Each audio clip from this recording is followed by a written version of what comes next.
My name is Georgina Holloway. I am 30 years old.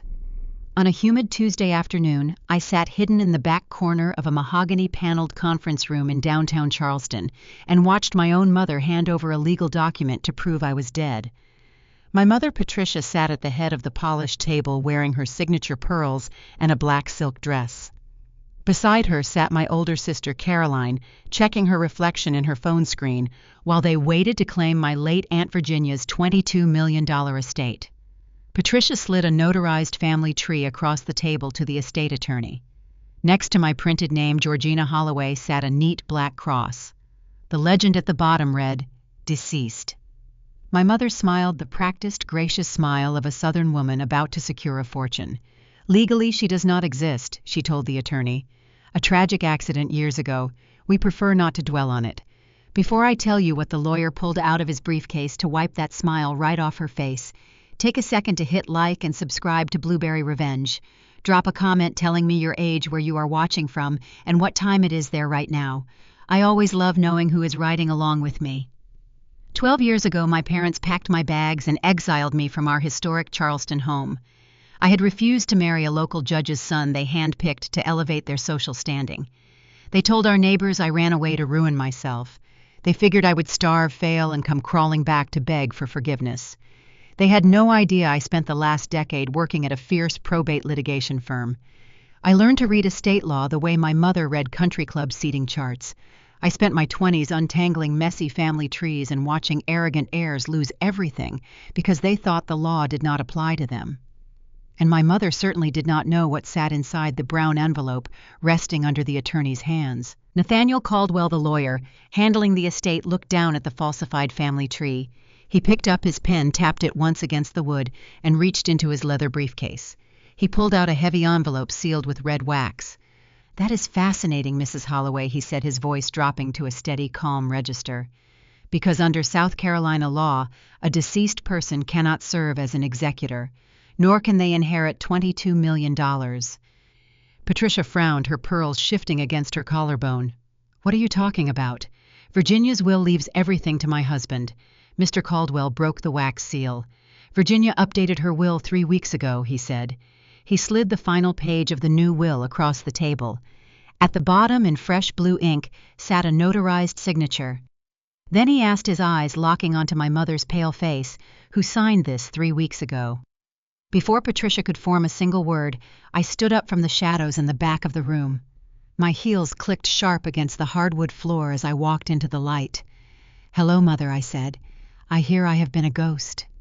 Seeing my mother grow pale in that conference room pulled me backward through time. It took me straight to the sweeping wrap-around porch of our Charleston estate 12 years earlier. Growing up in the South Carolina Low Country meant learning one specific rule before you even learned to walk. Bloodlines are currency. My father, William, treated our family tree like a corporate ledger. He tracked marriages, inheritances, and social connections the way a ruthless stockbroker tracks market yields. My mother, Patricia, functioned as his chief marketing officer. Her entire existence revolved around keeping the Holloway name spotless in the eyes of the local elite.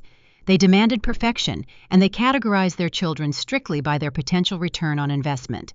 Caroline was their star asset. She possessed my mother's golden hair and a smile practiced for beauty pageants and society columns. They groomed her from birth to marry into shipping money or generational real estate wealth.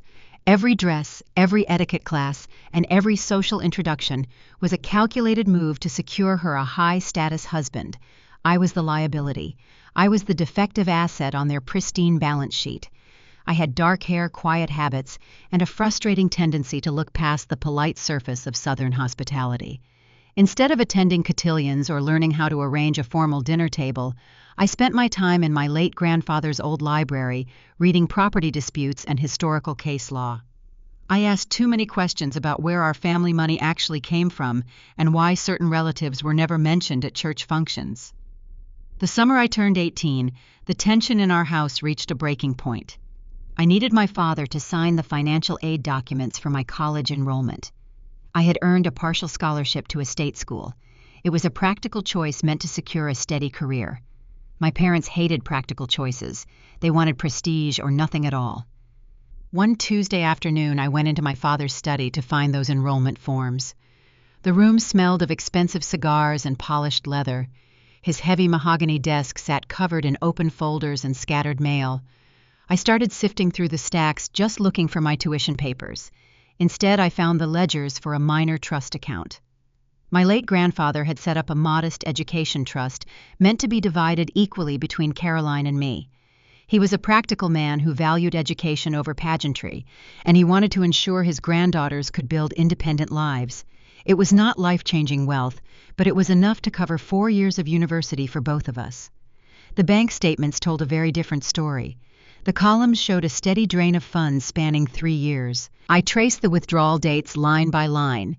They matched up perfectly with Caroline's social milestones. $5,000 withdrawn the week she needed a custom gown for the Heritage pageant. $12,000 drained to cover a summer tour of Europe with a prominent state senator's daughter. $18,000 transferred to a private account just days before my parents purchased Caroline a brand new luxury sedan for her 19th birthday. My half of the education fund was gone, liquidated without my knowledge, spent on keeping up the facade of Caroline's elite Southern lifestyle. My parents had treated my future like a personal checking account to fund my sister's social climb. I did not wait for dinner to bring it up. I gathered the bank statements, walked out to the plantation-style porch where my parents were enjoying iced tea, and dropped the papers right on the wicker table. I asked them why my college money bought a luxury car for Caroline. My mother did not even flinch. She took a slow sip of her tea and looked out at the manicured front lawn. Caroline requires a certain standard to secure her future, Patricia said, her tone light and dismissive. You have always been so resourceful, Georgie.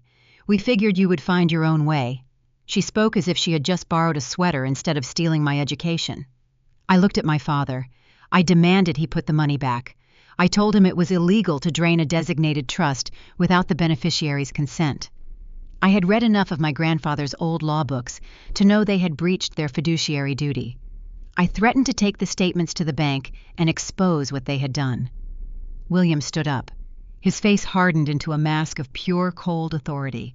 He stepped close to me, his voice echoing off the tall porch columns. If you cross this family, you cease to be part of it. He pointed a finger at my chest. You are an embarrassment. You care more about technicalities than the Holloway reputation. We gave you a roof over your head, and you repay us with wild accusations. He did not stop there. The punishment for my defiance was immediate and final. He told me I had 2 hours to pack my things. He explicitly revoked his signature on my remaining college paperwork, guaranteeing I would lose my campus housing. My mother watched him do it with a serene expression. She nodded in agreement, telling me I was simply too disruptive and ungrateful to live under their roof. I went upstairs to my bedroom and threw whatever clothes I could fit into 2 suitcases. I did not cry. Crying was a currency they understood, and I refused to pay them a single tear. I wanted to leave with my dignity intact. As I dragged my heavy bags down the sweeping central staircase, Caroline stepped out of her bedroom. She wore the expensive silk robe bought with my stolen tuition money. She stood on the upper landing and watched me struggle with the luggage. She did not say a word. She did not offer an apology or try to intervene. She just watched her only sister get thrown away to protect her own comfortable existence. Her silence told me everything I needed to know about sibling loyalty in the Holloway household. I walked down the long gravel driveway under the canopy of ancient oaks draped in Spanish moss. The heavy summer humidity pressed against my skin, making it hard to breathe. The crunch of the gravel under my shoes sounded deafening in the quiet afternoon. By the time I reached the main road, I was drenched in sweat and entirely alone. My parents wasted no time controlling the narrative. Before the sun even set, they called their country club friends and spun a tragic, beautiful tale. They told Charleston society that I had run away to ruin myself. They painted themselves as the heartbroken, devoted parents of a rebellious and troubled child. They attended church that Sunday and accepted the sympathetic pats on the back from neighbors who believed every word. They expected my failure. They thought a teenage girl with no money and a ruined reputation would crash hard against the real world. They expected me to come crawling back a few months later, begging for a place to sleep and willing to accept whatever scraps of dignity they offered. They believed my spirit would break under the weight of poverty and isolation. They underestimated me. I walked away from the Holloway estate and never looked back. I realized that anger was not a strategy if I wanted to survive and thrive outside their control. I needed to learn the rules of their game. I needed to understand the exact legal mechanisms they used to lie, cheat, and secure their wealth. I set my sights on the probate courts. I began building an arsenal of legal knowledge step by step, intending to forge myself into a weapon they would never see coming. I did not crawl back to the historic streets of Charleston. I traveled to Columbia, South Carolina, arriving with a few crumpled bills in my pocket and a chest hollowed out by betrayal. I rented a damp apartment situated over a noisy mechanic garage. The floorboards groaned under my feet, and the single window let in the stifling, humid air of the southern summer. It was a miserable place by high society standards, but to me, it represented pure, unadulterated freedom. I no longer had to navigate the suffocating expectations of my parents or watch my sister flaunt the wealth stolen from my future. I needed a job to secure my survival. I put on the only professional suit I owned and walked into the grand lobby of a prominent probate litigation firm. The firm catered to the elite families of the region, handling the ugly disputes that arose when generational wealth changed hands. They did not typically hire dropouts with no college degree. I stood before the stern office manager and requested a chance. I explained that I understood the intricate social dynamics of wealthy Southern families and could handle their demanding personalities. My quiet intensity must have convinced her, because she offered me a trial position as a front desk receptionist earning minimum wage. I accepted the offer without a second thought. For the next several years, my life became an exercise in relentless discipline. I was always the first person to unlock the glass doors in the early morning darkness and the last one to turn off the lights at night. During business hours, I managed the multi-line phone system, fielding frantic calls from grieving widows and entitled heirs fighting over heirloom silver and oceanfront acreage. The petty grievances and endless entitlement mirrored everything I despised about my own family. But my true education began after the lawyers went home for the evening. I did not just file the towering stacks of legal paperwork. I devoured every single page. I pulled closed case files from the dusty storage room and read them until my vision blurred. I taught myself the ironclad rules of South Carolina estate law. I studied how fortunes were legally protected through airtight trusts and corporate structures. More importantly, I paid close attention to how those same structures were dismantled by sharp litigators. I learned that arrogant relatives frequently made fatal mistakes when trying to steal inheritances. They routinely assumed their recognized family name would shield them from a judge scrutinizing their actions. When I read the detailed statutes on fiduciary duty, I felt a profound sense of clarity. The law was beautifully rigid. It did not care about country club memberships or the prestige of a last name. It only cared about documented evidence. I spent my weekends at the local law library pulling heavy volumes of appellate court decisions. I read about complex cases where entire estates were forfeited because a greedy sibling tried to hide a codicil. I studied the tragic outcomes of forged family trees where legitimate heirs were erased by deceitful relatives. I realized that the probate court was the ultimate equalizer. Death strips away all societal pretenses, leaving only the raw truth of how a family distributed its wealth. One rainy evening, while organizing exhibits for a complex trust dispute, I noticed a subtle inconsistency in a financial ledger. A prominent local businessman was managing his incapacitated mother's estate. The junior attorneys had reviewed the file and found no issues. However, I recognized a distinct pattern in the numbers. It looked exactly like the bank statements I had uncovered in my father's study years ago. The son was slowly draining the estate, using fabricated expense reports to fund his own lavish lifestyle. I stayed at my desk until 3 a.m, mapping out the fraudulent transfers on a yellow legal pad. I traced the money through various shell accounts and linked the withdrawals to his personal luxury purchases. The next day, I placed my handwritten notes on the desk of the firm's founding partner.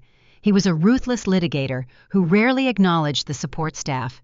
He reviewed my analysis, called me into his spacious office, and asked where I learned to track hidden assets with such surgical precision. I told him I grew up watching professionals mask their theft. He fired the junior associate that afternoon and promoted me to senior legal assistant. My salary tripled overnight, giving me the financial independence I had craved since I was a teenager.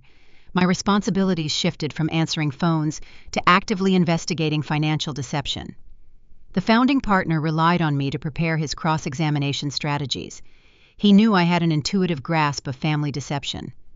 When clients sat in our conference room weeping over stolen heirlooms, I remained entirely objective. I looked past their tears and focused on the paper trail. I learned to spot the subtle signs of forgery. A signature that looked slightly too perfect always raised a red flag. A date that did not align with a hospital admission record pointed to manipulation. A deed transfer executed mere days before a wealthy patriarch lost his cognitive faculties indicated coercion. I became an expert at finding the lies hidden in plain sight. I spent my 20s untangling messy family trees and proving document fraud.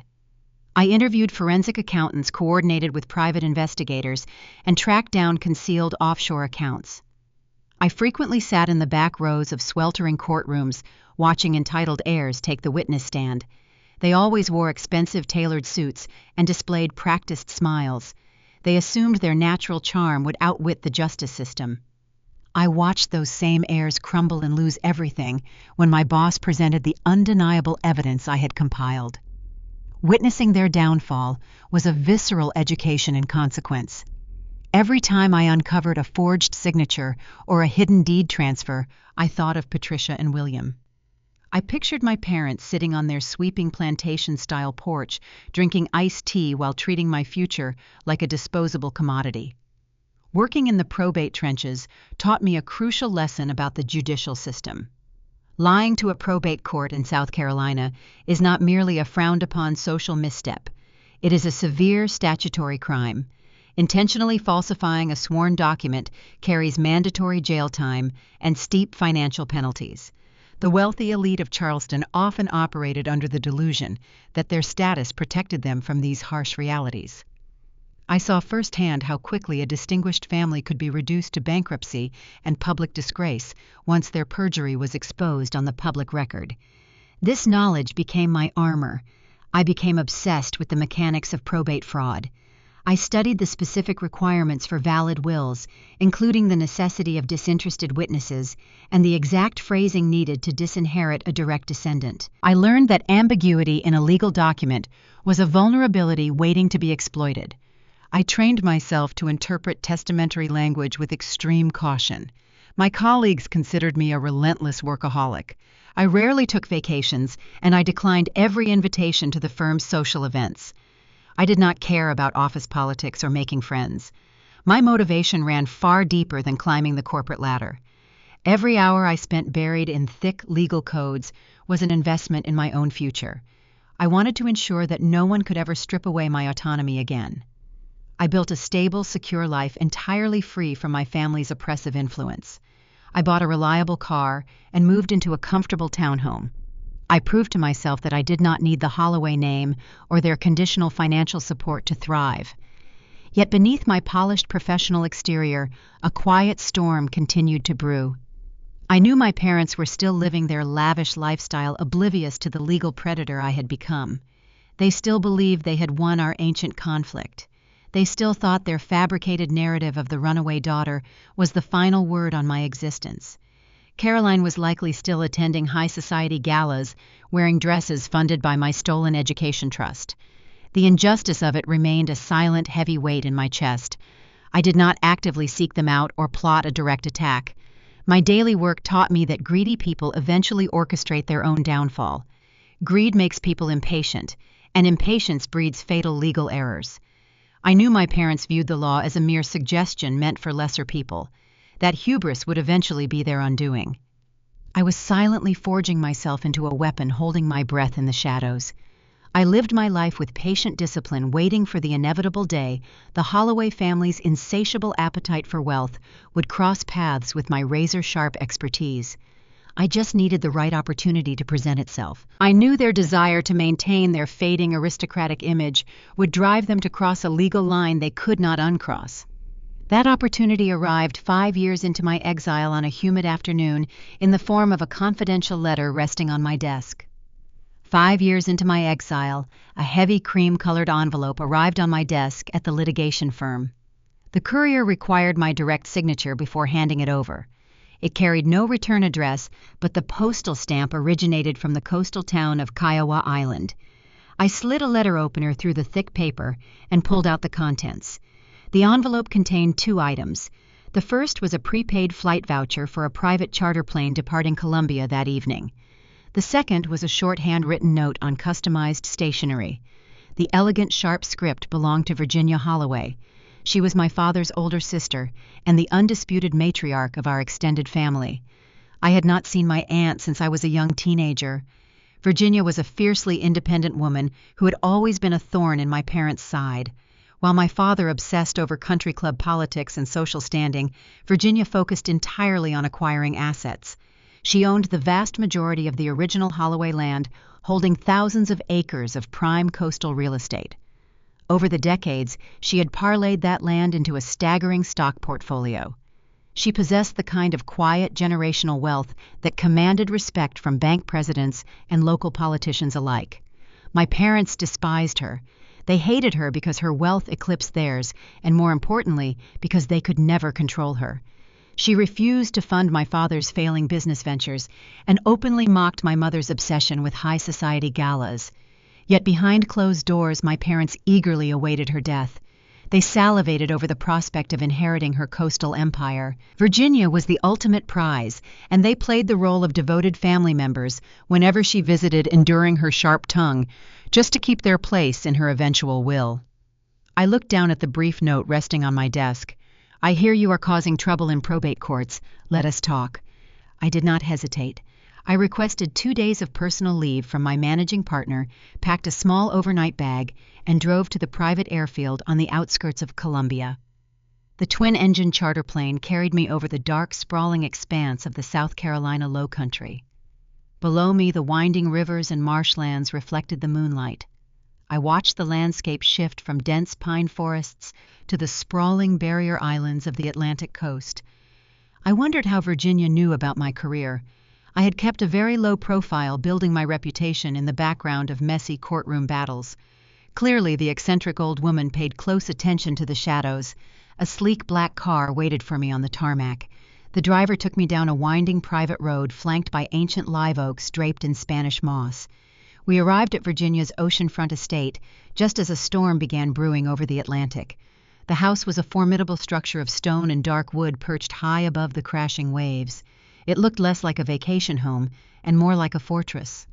The front door opened before I could even ring the bell. Virginia stood in the foyer. She wore loose linen trousers and a thick cashmere sweater, leaning slightly on a silver-handled cane.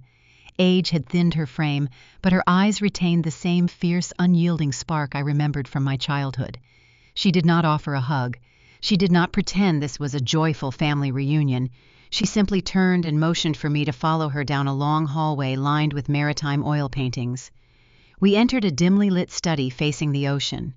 The room smelled of old paper leather bindings and salt air. Virginia walked over to a crystal decanter and poured 2 glasses of neat scotch. She handed one to me and gestured toward a heavy leather armchair. I took a sip, letting the sharp burn of the liquor warm my throat. I waited for her to speak. Virginia walked over to a sprawling mahogany coffee table and dropped a towering stack of financial ledgers, leather-bound journals, and manila folders right in the center. The heavy thud echoed over the sound of the ocean wind rattling the window panes. "Your parents think I am going senile," she rasped, taking a slow sip of her scotch. "They have been quietly trying to establish a conservatorship behind my back." The words hit me like a physical blow. A sudden chill radiated through my chest as my legal training kicked in. In the realm of probate law, a conservatorship is the ultimate weapon of control. If my parents convinced a judge that Virginia lacked the cognitive capacity to manage her own affairs, the court would strip her of all legal autonomy. My parents would be granted total control over her finances, her medical decisions, and her living arrangements. Virginia would not be able to write a check, sign a contract, or update her own will. They would effectively imprison her in her own life while legally looting her estate long before her heart stopped beating. "They are shopping for compliant doctors," she continued, her voice laced with pure disgust. They are trying to build a medical paper trail claiming I suffer from early onset dementia. They want to freeze my assets and put William in charge as my legal guardian. They think I am just a frail old woman staring at the sea. Virginia reached into one of the manila folders and tossed a stack of glossy photographs onto the table. The pictures showed my father meeting with shady local attorneys and medical consultants known for providing favorable diagnoses for wealthy clients. Virginia had not been staring blankly at the sea. She had been hiring high-end private investigators. She had monitored every move my parents made. I opened the top ledger on the coffee table. The pages contained detailed audits of my father's business holdings. The numbers painted a catastrophic picture. William's real estate ventures were failing. He had over-leveraged the Charleston townhouse, taking out secret secondary mortgages to maintain their elite social facade. He was bleeding cash to pay for Caroline's lavish lifestyle and exorbitant country club fees. "This is why they stole your education trust," Virginia said, pointing a weathered finger at the ledger. "They are drowning in debt. They are desperate for capital to keep the Holloway name afloat. They know I will never give them a dime, so they have decided to take it by force. They intend to declare me incompetent, drain my accounts to save their sinking ship, and toss me into a high-end care facility where I can be conveniently forgotten." I stared at the financial records, processing the sheer predatory nature of their scheme. They had discarded me because I asked too many questions. Now they were preparing to legally erase Virginia because she held the money they needed to survive. My parents viewed human beings as disposable resources. Virginia sat down in the chair opposite mine and locked her sharp eyes onto my face. "I have the capital," she said, her tone shifting from anger to cold calculation. "I have the private investigators, the financial evidence, and the resources to fight a prolonged war. But I need someone who understands the exact dirty tactics they plan to use in court. I need someone who knows how to build a trap they cannot escape. I need your specific legal expertise." We sat in the dimly lit study, listening to the storm lash against the coastal windows. I looked at the woman sitting across from me. We were generations apart, but we shared the exact same scar. We were the outcasts of the Holloway family. We were the women who refused to play the polite, obedient roles assigned to us by a corrupt patriarch. Virginia saw in me the same defiant spark that had made her a pariah in our image-obsessed family. I set my glass of scotch down on the mahogany table. My perspective shifted in that singular moment. For 5 years, my only goal had been survival. I just wanted to build a quiet, independent life far away from their toxic influence. But looking at the undeniable proof of their impending crime, I realized that mere survival was no longer enough. Walking away had not stopped their greed. It had simply allowed them to pivot their cruelty toward a new target. I agreed to help her. We formed a shadow alliance right there in the study. I promised to review every piece of evidence she had gathered and formulate a defensive legal strategy to block the conservatorship. But we both knew a simple defense would only delay the inevitable. If we wanted to truly protect her estate and deliver a fatal blow to my parents' endless greed, we needed to go on the offensive. I told Virginia I would audit the public court records in Charleston County to see exactly what preliminary filings my parents had already submitted. I needed to know how far along they were in their scheme before we could draft a new ironclad will to secure her fortune. I promised to track their legal footprints through the probate system. I flew back to Columbia the next morning carrying copies of Virginia's ledgers and a renewed sense of purpose. I was no longer just a legal assistant surviving on a paycheck. I was the architect of my family's impending ruin. I began digging through the county archives, searching for the quiet, discreet filings my parents used to lay their traps. I expected to find medical petitions or early competency hearings aimed at Virginia. Instead, what I uncovered, buried in a routine financial liquidation request, would turn our defensive strategy into a demand for absolute retaliation. The true depth of my parents' depravity revealed itself on a humid Tuesday afternoon. I sat at my desk in the Columbia law firm while the air conditioning hummed a steady, low rhythm. Most of the senior partners were occupied in court, leaving the office quiet and empty. I logged into the South Carolina Judicial Records database. My initial goal was to locate any preliminary filings related to Virginia. I searched the dockets for medical petitions or competency hearings originating from Charleston County. I combed through months of public records hunting for the early warning signs of a conservatorship battle. I found nothing matching her name. My parents had not yet filed the paperwork to seize her estate. They were waiting for the right moment. I decided to broaden my search parameters. I typed my father's full legal name into the query bar. I wanted to see if his failing real estate ventures had triggered any recent civil lawsuits or creditor claims. A dozen cases populated the screen. Most were routine property disputes and minor breach of contract claims filed by unpaid contractors. Those filings painted a clear picture of a man struggling to keep his business afloat. But one specific entry caught my attention and made me pause. It was a closed probate petition filed just 3 months prior. The case involved a residual trust account established by a distant great-aunt decades ago. It was a forgotten pool of money meant to sit accumulating interest until the youngest Holloway grandchild reached the age of 30. I had recently celebrated my 30th birthday. The timing of the petition aligned perfectly with my milestone. I clicked the link to download the public filing. A 70-page scanned document appeared on my monitor. I leaned in close, reading through the boilerplate legal jargon. William and Patricia had petitioned the court to liquidate the trust and disperse the funds entirely to Caroline. The total value of the account sat at $50,000. In the affluent circles of Charleston, $50,000 is considered pocket change. It barely covers a season of society events. But for a family drowning in secret debt, it was a vital lifeline. They needed that cash to pay overdue country club dues, property taxes, and the exorbitant lifestyle Caroline demanded. My legal training immediately identified the procedural hurdle they had faced. Liquidating a generational trust requires the explicit written consent of all living beneficiaries. The bank holding the funds would never release a single dime without a signed waiver from both Caroline and me. I scrolled down through the PDF pages, wondering how they had bypassed my mandatory signature. I assumed they had forged my handwriting. Forgery was a common, desperate tactic used by heirs lacking legal sophistication. I prepared myself to analyze a clumsy imitation of my signature. I wondered which one of them had tried to copy the loops of my name. What I found on page 42 was infinitely worse than simple forgery. It was a sworn affidavit of heirship. The document bore the official seal of a Charleston County notary public.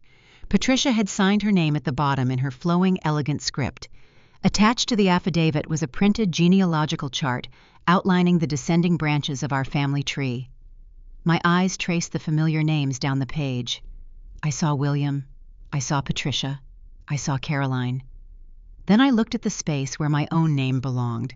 Georgina Holloway was printed in stark black ink. Right next to my name sat a neat typed cross. The legend at the bottom of the page defined the symbol in clear, undeniable letters. Deceased. My hands went numb. The air in my office suddenly felt thin, making it hard to draw a breath. I reached out and traced the black cross on the monitor with my index finger. I scrolled down to the supplementary documentation to see how they justified this claim. My mother had drafted a sworn narrative to explain my absence. The paragraph claimed I had perished in a tragic motor vehicle accident out of state several years ago. It stated I left behind no surviving spouse and no descendants. It formally requested that my portion of the trust revert to my sister as the sole surviving heir. The sheer audacity of the lie took my breath away. They had not just disowned me. They had not just kicked me out of their home and erased me from their social circles. They had legally killed me. To secure $50,000, my mother had walked into a law office, raised her right hand, and sworn under oath that her youngest daughter was dead. She had fabricated a fatal car crash to pocket a sum of money she probably spent on a few country club galas and designer dresses. I pictured her sitting across from a notary wearing her expensive pearls, delivering this tragic news with a practiced, sorrowful expression. She likely dabbed at dry eyes, pretending to mourn the daughter she had thrown away 12 years earlier. I sat in my chair staring at the screen while the initial shock melted away. The sting of rejection evaporated, replaced by a cold, crystallizing rage. For 12 years I had wondered if they ever regretted throwing me away. I wondered if my mother ever felt a twinge of guilt on my birthday or during the holidays. This document answered every lingering question. They viewed my existence as nothing more than an administrative obstacle standing between them and a payout. My life meant less to them than a minor bank transfer. My mind raced through the specific statutes of the South Carolina Probate Code. I knew the law better than the attorneys they had hired to draft this petition. The probate system relies heavily on the honesty of the affiants. Submitting a false death narrative to a court officer is not a mere clerical error. It is a direct assault on the integrity of the judicial system. Executing an affidavit of heirship with fabricated information to divert financial assets constitutes felony fraud. Lying under oath on a sworn legal document is perjury. The penalty for these crimes does not end with a slap on the wrist or a polite reprimand. The statutes mandate steep financial restitution and carry the very real threat of federal prison time. My parents believed their aristocratic status elevated them above the consequences of their actions. They thought they could manipulate the judicial system the same way they manipulated their friends and neighbors. They believed the Holloway name provided a shield against criminal liability. They were wrong. They had handed me the exact rope they would hang from. I had spent years waiting for them to make a fatal mistake, and they had delivered it to me on a silver platter. They committed a felony to steal a minor trust, leaving a permanent public paper trail of their deception. The digital file on my screen was a signed confession. I reached for my desk phone. My fingers were steady now. The trembling had stopped entirely. The emotional devastation of being legally erased fueled my drive for retaliation. I no longer just wanted to defend Virginia. I wanted to dismantle the Holloway empire brick by brick until nothing remained but the truth. I dialed the secure line connecting me to the Kiowa Island estate. Virginia answered on the second ring. "Did you find the conservatorship filings?" she asked, her voice raspy over the connection. "No," I replied, keeping my tone low and even. "I found something else. I found out how they plan to fund their legal war against you." I explained the petition in meticulous detail. I described the affidavit of heirship and the typed cross next to my name. I told her about the fabricated car crash and the $50,000 payout to Caroline. I laid out the precise criminal statutes they had violated by submitting the forged family tree to the county judge. I explained how their desperation for capital had driven them to commit perjury on the public record. There was a long silence on the other end of the line. The only sound was the faint static of the connection and the distant crash of the ocean waves through Virginia's coastal windows. She was absorbing the magnitude of their betrayal. "They listed me as dead," I whispered, gripping the phone receiver. Virginia let out a dry, sharp laugh. It was not a sound of amusement, but a sound of predatory realization. She recognized the tactical advantage they had just surrendered. She knew as well as I did that my parents had sealed their own fate. Their arrogance had finally outpaced their intelligence. "Good," she replied, her tone dripping with iron resolve. "Then let us write a will for a ghost." Virginia and I did not waste another minute discussing the audacity of my parents. The revelation of my fabricated death shifted our objective from mere defense to orchestrated ruin. We needed to draft a new testamentary document, but standard legal templates would not suffice. We required a bespoke instrument of financial destruction. We needed an attorney who possessed the intellect to execute a flawless strategy and the discretion to keep a secret from the most well-connected socialites in Charleston. I knew exactly who to call. Nathaniel Caldwell arrived at the Kiowa Island property under the cover of darkness 2 nights later. Nathaniel was a brilliant private practitioner who operated a boutique firm out of a quiet brick building near the Battery. He did not come from old money. He grew up hauling nets on the local shrimp boats before putting himself through law school at night. He had spent his entire career navigating the arrogant demands of wealthy coastal families, and he harbored a quiet, profound disdain for the corrupt aristocracy my father represented. Nathaniel understood that the law was often manipulated by the rich to crush the vulnerable, and he dedicated his practice to leveling that playing field. We gathered in Virginia's oceanfront study. The coastal wind rattled the window panes while we spread the legal pads and property deeds across the sprawling mahogany coffee table. Nathaniel poured himself a black coffee and reviewed the copy of the fraudulent affidavit I had pulled from the public records. He traced the typed cross next to my name with his pen. His jaw tightened as he processed the sheer brazen nature of the perjury. He looked up at Virginia and then at me, recognizing the unique opportunity resting in our hands. "If we draft a straightforward will explicitly disinheriting William and Patricia, we hand them a weapon." Nathaniel warned, his voice a low, steady rumble in the quiet room. William is already attempting to build a medical narrative claiming Virginia lacks cognitive capacity. If we cut him out entirely, he will file an emergency injunction the moment she passes. He will claim undue influence. He will tell the probate judge that his estranged runaway daughter returned from the shadows, kidnapped her ailing aunt, and coerced her into signing away the family fortune. The courts might freeze the $22 million estate for years during the litigation process. Nathaniel was right. Outright disinheritance is the most common trigger for a grueling probate war.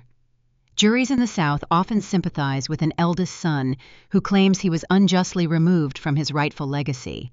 We could not afford a protracted legal battle that would drain the estate assets through endless attorney fees.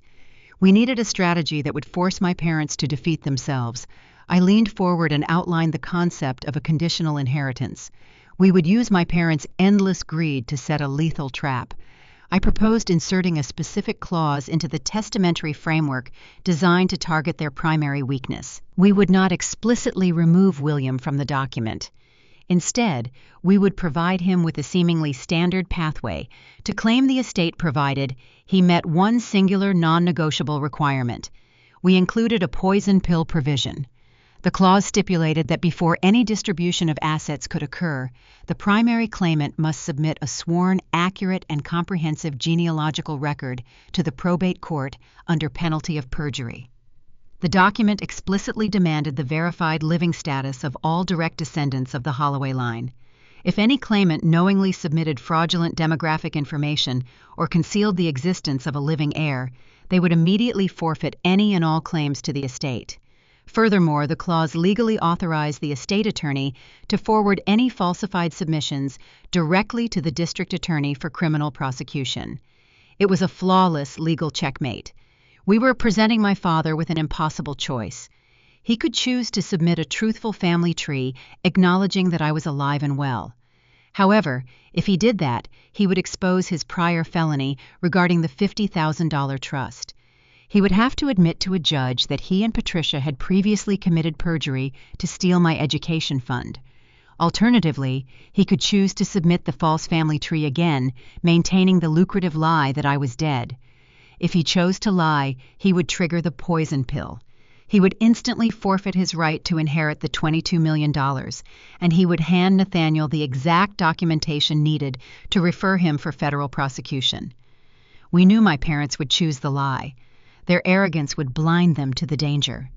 They had gotten away with the deception once, and their desperation for capital would convince them they could easily do it again. To ensure the trap functioned correctly, my identity needed to remain entirely hidden until the final moment. If my name appeared on the public will, William would panic and alter his strategy. Nathaniel structured the estate using a pour-over will. The public document simply stated that all real property, liquid assets, and investment portfolios would transfer directly into a private entity named the Coastal Heritage Trust. A pour-over will is an elegant legal mechanism. It functions like a funnel, catching every asset the deceased owns and dumping it into a pre-existing trust account. The trust documents remain entirely private and are not subject to public probate filings. Inside the sealed pages of the Coastal Heritage Trust, I was named as the sole trustee and the exclusive beneficiary. My parents would see the public will and assume the trust was just a standard tax shelter meant to benefit them. They would not discover the true identity of the beneficiary until Nathaniel opened the sealed trust envelope during the formal reading. With the strategy finalized, we needed to secure bulletproof evidence of Virginia's mental competence to preempt any claims of dementia. A signature on a piece of paper can be contested by a determined litigator, but high-definition video evidence is nearly impossible to refute. Nathaniel coordinated a formal execution ceremony in the grand dining room of the Kiowa estate. We brought in 3 disinterested witnesses who possessed impeccable credentials. The group included a retired naval officer, a prominent local physician, and a senior bank manager. None of them held any financial stake in the Holloway estate. Nathaniel set up a tripod in the corner of the room with a red recording light blinking steadily. Virginia sat at the head of the long dining table, dressed in an elegant tailored suit. She looked sharp, dignified, and undeniably lucid. Nathaniel stood beside her and conducted a rigorous capacity interview on camera. He asked her to state the current date, the name of the sitting president, and the exact estimated value of her coastal real estate holdings. Virginia answered every question with perfect precision. Nathaniel then asked her to explain the specific provisions of the new documents she was about to sign. Virginia looked directly into the camera lens. Her voice carried the weight of a woman who had spent a lifetime outsmarting lesser men. She explained the poison pill clause in exquisite detail. She stated on the public record that she fully understood the consequences of the conditional inheritance. She affirmed that she was executing this strategy of her own free will without any coercion or external pressure. I stood in the shadows near the doorway, watching my aunt dismantle my parents' future with nothing more than a fountain pen and a brilliant mind. She signed her name with swift, deliberate strokes. The three witnesses signed their affidavits affirming her sound mind and voluntary participation. The notary stamped the thick parchment sealing the legality of the new estate plan. Nathaniel gathered the original documents and slid them into a heavy brown envelope. He poured a line of red wax over the flap and pressed his official firm seal into the center. He placed the envelope into his leather briefcase, promising to lock it inside his secure bank vault the moment he returned to Charleston. The secondary digital copies were stored on encrypted drives scattered across multiple secure servers. The trap was fully loaded and the safety was off. We had engineered a masterpiece of probate litigation right there in the dining room. My parents thought they were clever by erasing my existence on a piece of paper. They thought the Holloway name granted them immunity from the consequences of their endless greed. We had just turned their own weapon against them. Virginia poured us each a celebratory glass of scotch after Nathaniel departed into the coastal night. We sat on the veranda listening to the waves crash against the shoreline. The humid air felt lighter somehow. I realized I was no longer a victim of my family's cruelty. I had transformed into the architect of their impending ruin. All we had to do now was wait. We simply needed to wait for Patricia and William to let their insatiable hunger for status and wealth push them right over the legal ledge we had built.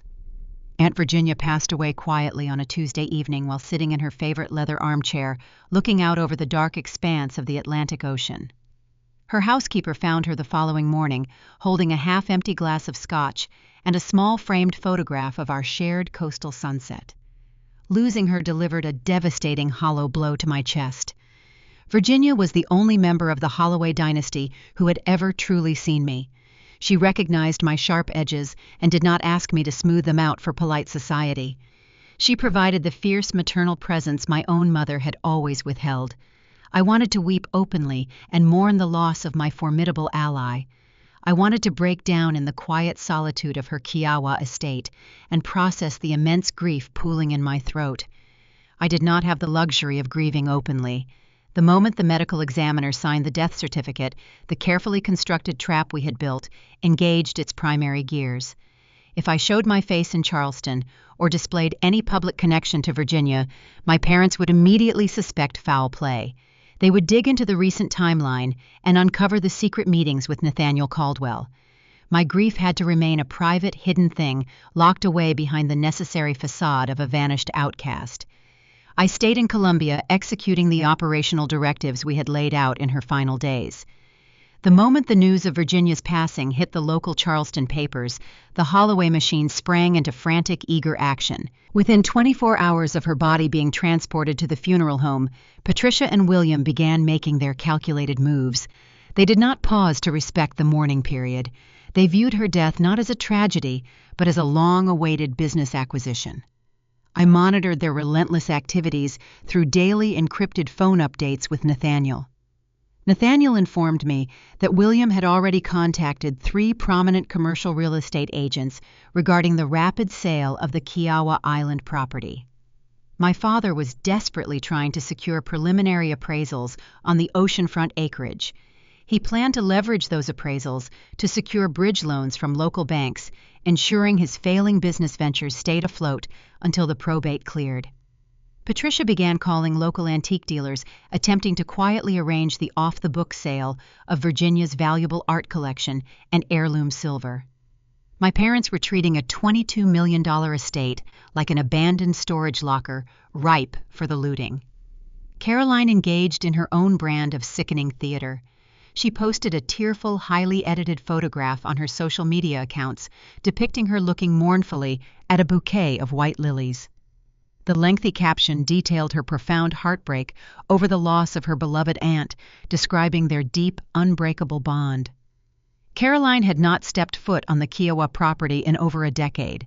She had spent the last 10 years mocking Virginia's eccentric wardrobe and refusing to answer her occasional phone calls. Yet there she was, harvesting online sympathy and positioning herself as the grieving heir apparent to the society columns. The sheer hypocrisy of my family was a staggering spectacle to witness from the shadows.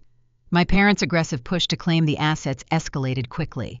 They began barraging Nathaniel's office with demanding emails and forceful phone calls. William insisted on an expedited estate reading, citing urgent financial obligations related to preserving the Holloway legacy. He operated under the absolute certainty that Virginia's outdated testament from 1990 remained the active governing document. That ancient will, drafted before I was even born, split the estate assets relatively evenly between William and a handful of distant cousins. My father intended to bully those cousins into surrendering their shares, viewing himself as the rightful patriarch of the family wealth. He felt completely secure in his position, unaware that a new, meticulously crafted document existed. My parents possessed no knowledge of the poison pill clause, the pour-over structure, or the high-definition video recordings securing the legal perimeter. Most importantly, they had no idea that the daughter they had sworn under oath was dead currently served as the sole executor and exclusive beneficiary of the entire fortune. Nathaniel played his role perfectly. He projected the image of a cautious, overwhelmed estate attorney simply following standard bureaucratic procedures. He responded to William's aggressive demands with polite, frustrating delays. Nathaniel cited a backlog in the county filing system and the complex nature of organizing the extensive stock portfolios. He expertly stonewalled my father, refusing to grant them preliminary access to the Kiowa property or release any liquid funds for funeral expenses. Nathaniel officially scheduled the formal reading for 3 weeks later, granting us the crucial window of time we required to secure the perimeter. I spent those 3 weeks operating in overdrive from my Columbia apartment. I finalized the transfer protocols to shift Virginia's massive liquid assets directly into the Coastal Heritage Trust. I utilized my extensive knowledge of the probate system to ensure every dollar moved legally and invisibly. I coordinated with its private wealth managers. Virginia had entrusted initiating the swift execution of the pour-over will provisions. I moved millions of dollars in mutual funds, treasury bonds, and high-yield dividend accounts out of Virginia's personal name and into the impenetrable fortress of the blind trust. This maneuver was a critical defensive necessity. If my parents panicked during the upcoming reading and somehow managed to convince a sympathetic local judge to grant an emergency injunction, freezing the estate, they would find nothing but empty holding accounts. The actual capital rested safely within a private entity they could not touch, see, or litigate against. I fortified the financial walls while my parents busied themselves measuring the drapes in a house they would never own. My daily routine became a masterclass in compartmentalization. I continued reporting to my desk at the litigation firm, handling the mundane tasks of my regular caseload, while secretly managing a multi-million-dollar covert operation during my lunch breaks. My managing partner noticed my intense focus, but attributed it to my usual relentless work ethic. I drank countless cups of black coffee, fueled by a potent mixture of unspent grief and a cold, calculating drive for absolute retaliation. During the second week of the waiting period, Nathaniel forwarded me a digital copy of a preliminary filing William had submitted to the Charleston Probate Court. My father had filed a formal notice of intent to serve as the primary executor based on the outdated 1990 will. Attached to his notice was the required documentation outlining the surviving family members entitled to a portion of the estate. I sat in the glow of my computer monitor and pulled up the attached PDF. My eyes scanned the familiar format of the notarized genealogical chart. It was the exact same fraudulent family tree they had used to steal the minor education trust. There, next to Georgina Holloway, sat the crisp black cross. The legend at the bottom reiterated the lie: deceased. William and Patricia had doubled down. Their arrogance had blinded them to the danger of repeating a felony. They believed the previous successful deception granted them permanent immunity. They assumed that because no one had challenged the fabricated death narrative, the first time the lie had become an accepted legal reality. Submitting the forged document a second time in a high-profile $22 million estate proceeding was an act of staggering hubris. They were eagerly marching toward the very edge of the legal cliff we had constructed for them. The final piece of our strategy involved the physical logistics of the upcoming reading. I could not simply walk into the conference room alongside my parents. If they saw me before Nathaniel initiated the proceedings, William would instantly recognize the trap and abort his claim, preventing him from triggering the forfeiture clause. I needed to remain entirely unseen until the exact moment the legal hammer fell. Nathaniel and I reviewed the floor plan of his boutique law firm. His primary conference room featured a deep alcove near the back wall, lined with towering floor-to-ceiling bookshelves. We arranged to have a heavy leather wingback chair placed in the darkest corner of the alcove, positioned outside the direct line of sight from the main entrance and the head of the conference table. I would arrive at the building 2 hours before the scheduled reading, entering through the secure underground parking garage. I would take my seat in the shadows before my family even stepped off the elevator. The stage was meticulously set for their final fatal performance. The financial assets were secured behind ironclad legal barriers. The video evidence of Virginia's competence rested safely in a bank vault. The fraudulent family tree was officially filed on the public record, confirming their intent to commit perjury. My parents were preparing to walk into a room expecting to inherit an empire. They were entirely unprepared to encounter the ghost they had created, waiting patiently in the dark to collect her dues. All that remained was for them to take their seats at the mahogany table and eagerly spring the trap themselves. Virginia's funeral took place on a suffocatingly humid Saturday morning in a historic cemetery bordering the Charleston Battery. The sprawling grounds featured crumbling marble statues and towering ancient oaks draped heavily with Spanish moss, creating a picturesque Gothic setting for a high society gathering. The event proved to be an absolute masterclass in Southern hypocrisy. I could not stay away despite the risk. I needed to say a final private goodbye to the woman who had armed me for this war, and I needed to observe my enemies in their element before the final confrontation. I parked my unassuming sedan 3 blocks away and walked to the cemetery grounds, entering through an unmonitored maintenance gate. I wore a simple tailored black coat, large dark sunglasses, and a wide-brimmed hat pulled low over my face. I positioned myself 50 yards away from the main gravesite, slipping behind the thick, gnarled trunk of an ancient oak tree. The heavy curtain of Spanish moss provided a perfect natural blind, allowing me a clear line of sight while remaining entirely obscured from the crowd. From my hidden vantage point, I watched the Holloway machine operate with sickening efficiency. The elite families of Charleston arrived in a steady stream of black luxury vehicles, stepping out onto the manicured grass, wearing dark designer suits and somber expressions. They gathered around the polished mahogany casket, waiting to offer their condolences to the surviving family members. Patricia held court near the front of the seating arrangement, playing the role of the devastated sister-in-law to absolute perfection. She wore a custom-fitted black dress, paired with an elaborate netted fascinator that partially veiled her face. She held a delicate lace handkerchief, frequently raising it to dab at eyes that were undeniably dry. I watched her gracefully accept the hushed sympathies of local judges and prominent politicians, murmuring quiet, tragic responses while maintaining a rigid, flawless posture. She looked less like a woman mourning a beloved relative and more like a queen receiving tributes from her subjects. William operated with a different but equally transparent agenda. He did not bother feigning profound emotional devastation. Instead, he utilized the solemn gathering as an elite networking event.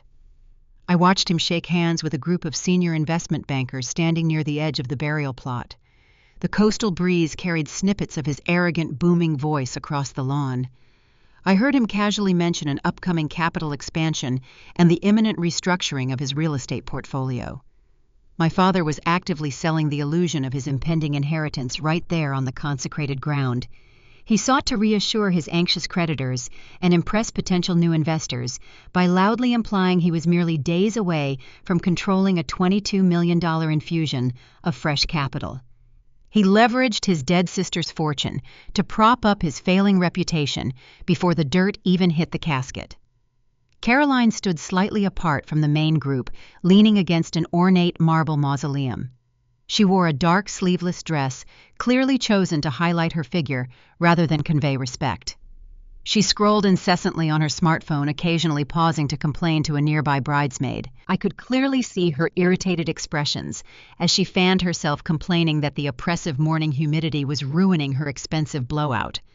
She remained entirely unbothered by the solemn prayers being recited at the graveside. Her only concern appeared to be how quickly the tedious ceremony would conclude so she could escape the summer heat. They were vultures circling a feast, dressed in expensive mourning attire. The irony of the situation felt thick and suffocating, pressing against my chest like a physical weight. My parents and my sister were standing on prime real estate, loudly plotting the hostile takeover of an empire while treating the deceased owner like a minor inconvenience. They felt entirely secure in their dominance. They did not realize they were standing on land that already legally belonged to me. The very ground beneath their polished leather shoes was part of the estate now resting safely within the Coastal Heritage Trust. As the brief graveside service concluded and the attendees began moving toward the waiting town cars, I noticed a sudden shift in my mother's behavior. Patricia broke away from a conversation with a local socialite and signaled for a man standing near the perimeter to approach her. I recognized him immediately. It was the sleazy, high-priced defense attorney my parents frequently retained to handle their quiet, aggressive business disputes. Patricia reached into her oversized designer handbag and pulled out a thick beige manila folder. She handed the folder to the attorney, speaking in fast, hushed tones, while casting nervous glances around the cemetery grounds. I watched her explicitly point a manicured finger toward Nathaniel Caldwell, who stood quietly near the exit gates, maintaining a respectful distance from the Holloway theatrics.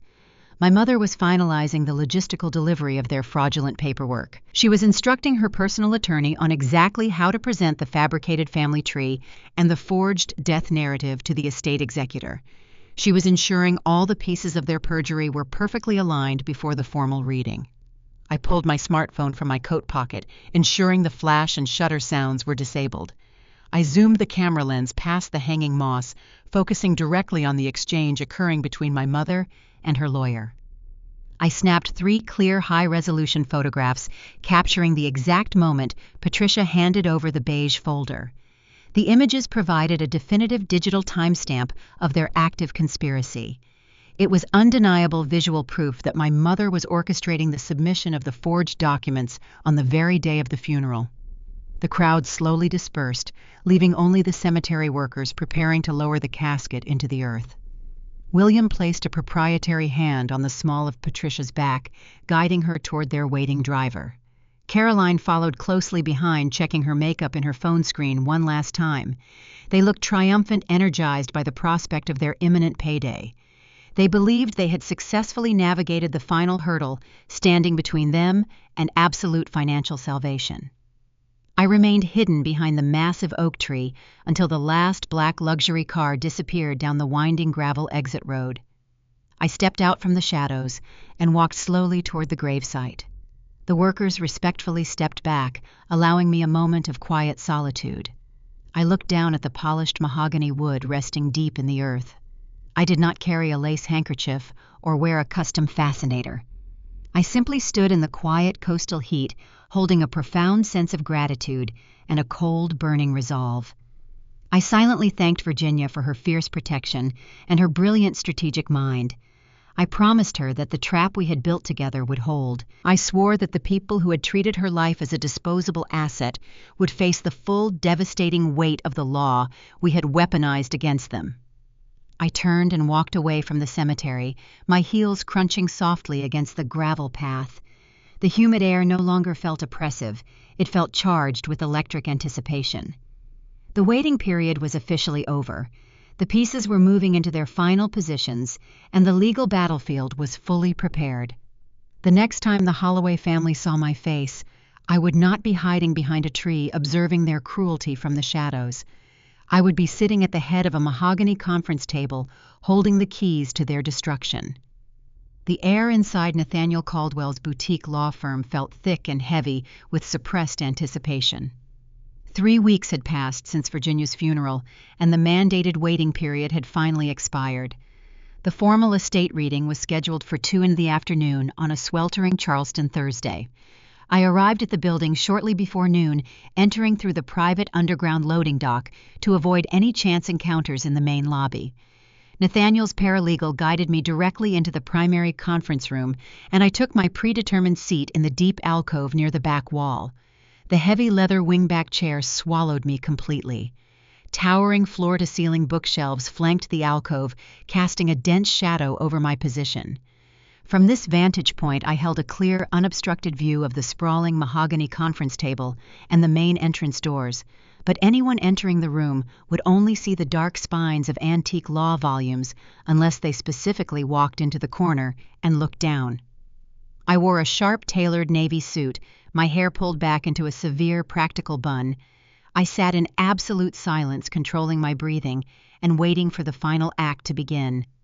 Promptly at 2 o'clock, the heavy double doors swung open. Patricia, William, and Caroline strode into the room, carrying themselves with the aggressive confidence of an invading army claiming conquered territory.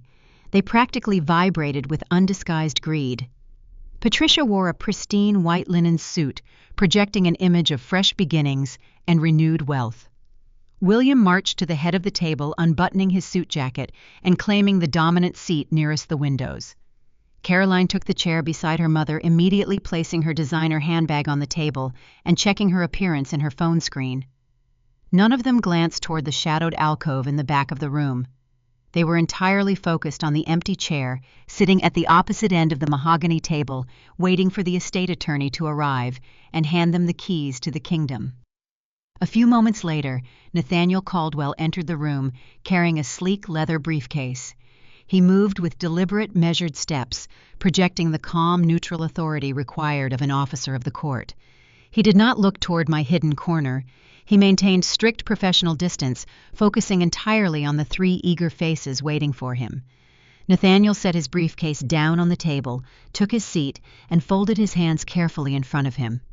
"We are gathered here today for the formal reading of the final testament and estate provisions of Virginia Eleanor Holloway." Nathaniel announced, his voice carrying a resonant, steady tone that commanded the quiet room.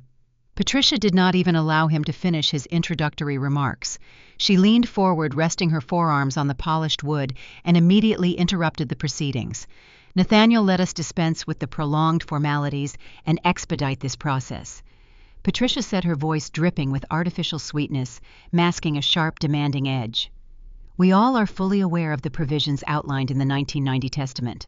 William is the primary beneficiary and the appointed executor. We have brought the necessary sworn affidavits to clear the preliminary probate requirements today.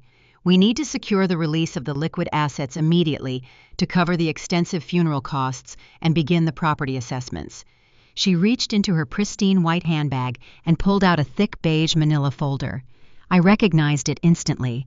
It was the exact same folder I had photographed her handing to her personal attorney at the cemetery 3 weeks prior.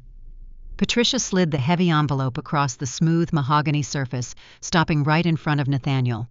Inside that folder rested the fabricated family tree. Inside that folder rested the sworn death narrative, declaring me the victim of a tragic car crash. Inside that folder rested the explicit, irrefutable evidence of their willingness to commit a felony for financial gain. Nathaniel did not rush. He slowly pulled a pair of reading glasses from his breast pocket and slid them onto his face. He opened the beige folder and meticulously examined the contents. He turned the pages one by one, letting the silence in the room stretch until the tension became almost audible. William drummed his fingers impatiently against the armrest of his chair, clearly annoyed by the attorney's deliberate pacing. Nathaniel reached the final page containing the notarized genealogical chart. He stared at the document for a long, calculated moment.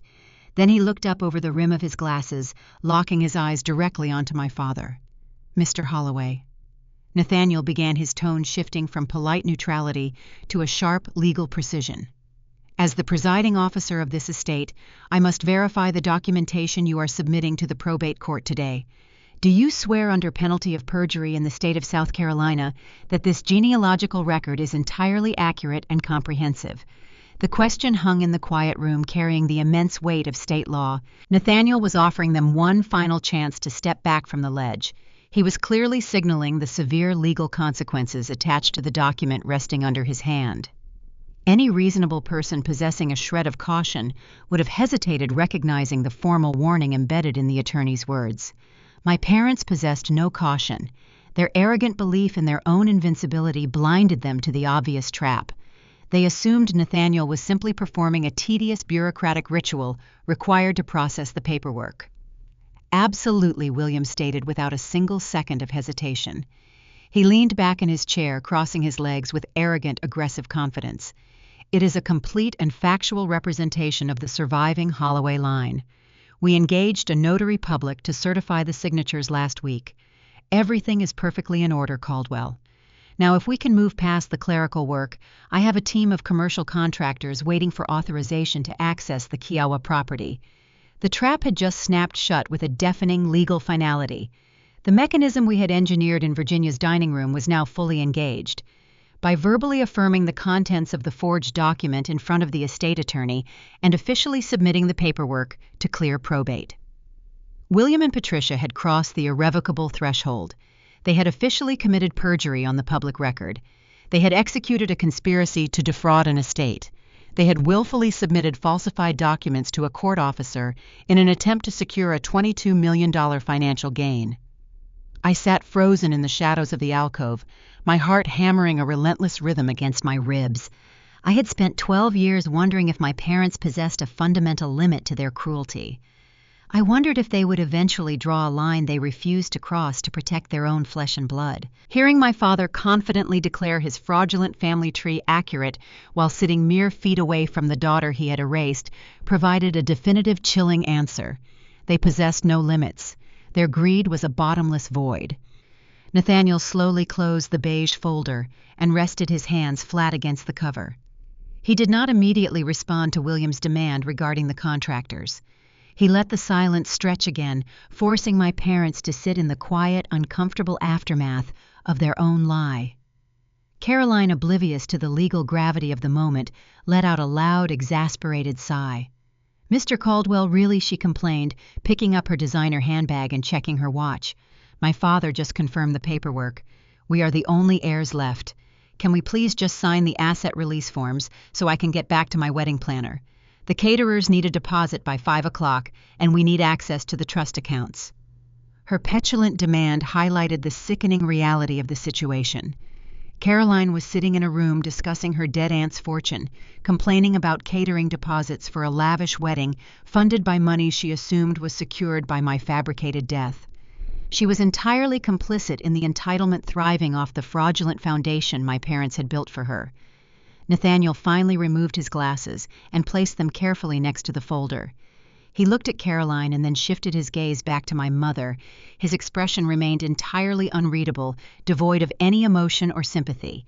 He was a professional executing a precise surgical strike, and he refused to give them any indication of the devastation heading their way. "I understand your desire for efficiency, Ms. Holloway," Nathaniel said, addressing Caroline with a cool, detached politeness. "However, the probate process requires absolute precision. A single discrepancy in the foundational documents can invalidate the entire proceeding. I must ensure every detail aligns perfectly with the statutory requirements before I can authorize the release of a single dime from the estate accounts." He tapped his index finger against the beige folder containing their forged family tree. He was preparing to pivot from the defensive verification to the offensive exposure. The preliminary paperwork was officially filed, and their criminal liability was permanently secured. It was time to pull the pin on the grenade Virginia and I had built. I leaned slightly forward in my leather chair, sliding an inch closer to the edge of the shadows. My muscles coiled tight with adrenaline. The years of studying case law, the long nights analyzing financial fraud, and the decade of silent endurance had all led directly to this specific conference room. I watched Nathaniel reach his hand back into his sleek leather briefcase, bypassing the standard legal pads and searching for the heavy item resting at the bottom. The atmosphere in the room shifted. My parents sensed the subtle change in the attorney's demeanor. William uncrossed his legs, sitting up slightly straighter. Patricia frowned, her eyes narrowing as she tracked Nathaniel's movements. They did not know what was coming, but their predatory instincts signaled that control of the room was slipping rapidly from their grasp. Nathaniel found what he was looking for and slowly pulled his hand free. Nathaniel withdrew his hand from the briefcase, but he did not immediately produce the new will. He chose to escalate the pressure methodically, forcing my parents to double down on their deception before delivering the final blow. He placed his glasses back on his face and reopened the beige folder containing their fraudulent submission. He smoothed the pages flat against the mahogany table, his demeanor shifting into the meticulous posture of an auditor, finding a critical discrepancy. "I see an anomaly here," Nathaniel said, his voice slow and deliberate as he dragged the tip of his silver pen down the printed genealogical chart. He stopped the pen exactly halfway down the page, tapping the metal tip against the crisp white paper. Georgina Holloway. There was a small cross typed next to her name. The mention of my name in that room felt like a physical shockwave. I held my breath in the shadows, my fingers gripping the armrests of the leather wingback chair. Patricia did not hesitate. She had rehearsed this performance for years, using it at country club luncheons and charity galas, whenever inquisitive acquaintances asked about her missing youngest daughter. She let out a soft, trembling sigh, feigning a momentary tragic sorrow. She lowered her gaze, looking down at her hands resting gracefully in her lap, portraying the image of a mother, bravely enduring an unspeakable heartbreak. "Yes," Patricia murmured, her voice pitched perfectly to convey a delicate, wounded vulnerability. "A terrible motor vehicle accident many years ago out of state. It was an incredibly traumatic period for our family, and we strongly prefer not to dwell on the painful details."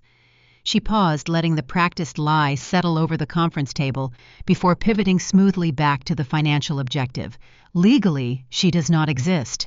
Patricia stated, her tone hardening just enough to assert dominance over the probate process. Therefore, any portion of the estate that might have theoretically applied to her lineage naturally reverts back to the main holding, which William controls as the primary beneficiary. The lineage is effectively severed. Hearing my own mother confidently declare me legally non-existent while sitting less than 20 feet away sent a jolt of pure, unadulterated adrenaline straight through my veins. The sheer callousness of her performance was breathtaking. She weaponized my fabricated death to streamline her access to a $22 million payout. She used the tragic narrative as an administrative shortcut to bypass any potential probate delays. My parents had spent 12 years attempting to erase my identity through social exclusion and financial abandonment, but hearing the erasure formalized in a legal proceeding felt entirely different. It was no longer just a cruel family dynamic. It was a calculated statutory assault. Caroline, impatient and fiercely entitled, refused to let the solemn moment linger. She viewed any discussion of my existence, even a fabricated tragic one, as a tedious waste of her valuable time. She began tapping her manicured nails, a rapid staccato rhythm against the polished mahogany table, breaking the artificial mourning period Patricia had established. "Look, Mr. Caldwell." Caroline said, her voice sharp and whining, echoing the arrogant cadence she had used since childhood to demand attention. "We have clearly established the family hierarchy. My father is the sole inheritor under the active will, and I am his designated representative for the property management. I have high-end commercial contractors waiting on standby to assess the Kiowa estate for immediate renovations. We cannot afford to lose another day to clerical reviews. Can we please just sign the asset release forms today? We are the only living heirs left in this family." Caroline's demand sealed their collective arrogance. She openly asserted her status as the exclusive surviving heir, demanding instant access to the capital required to fund her impending high society wedding.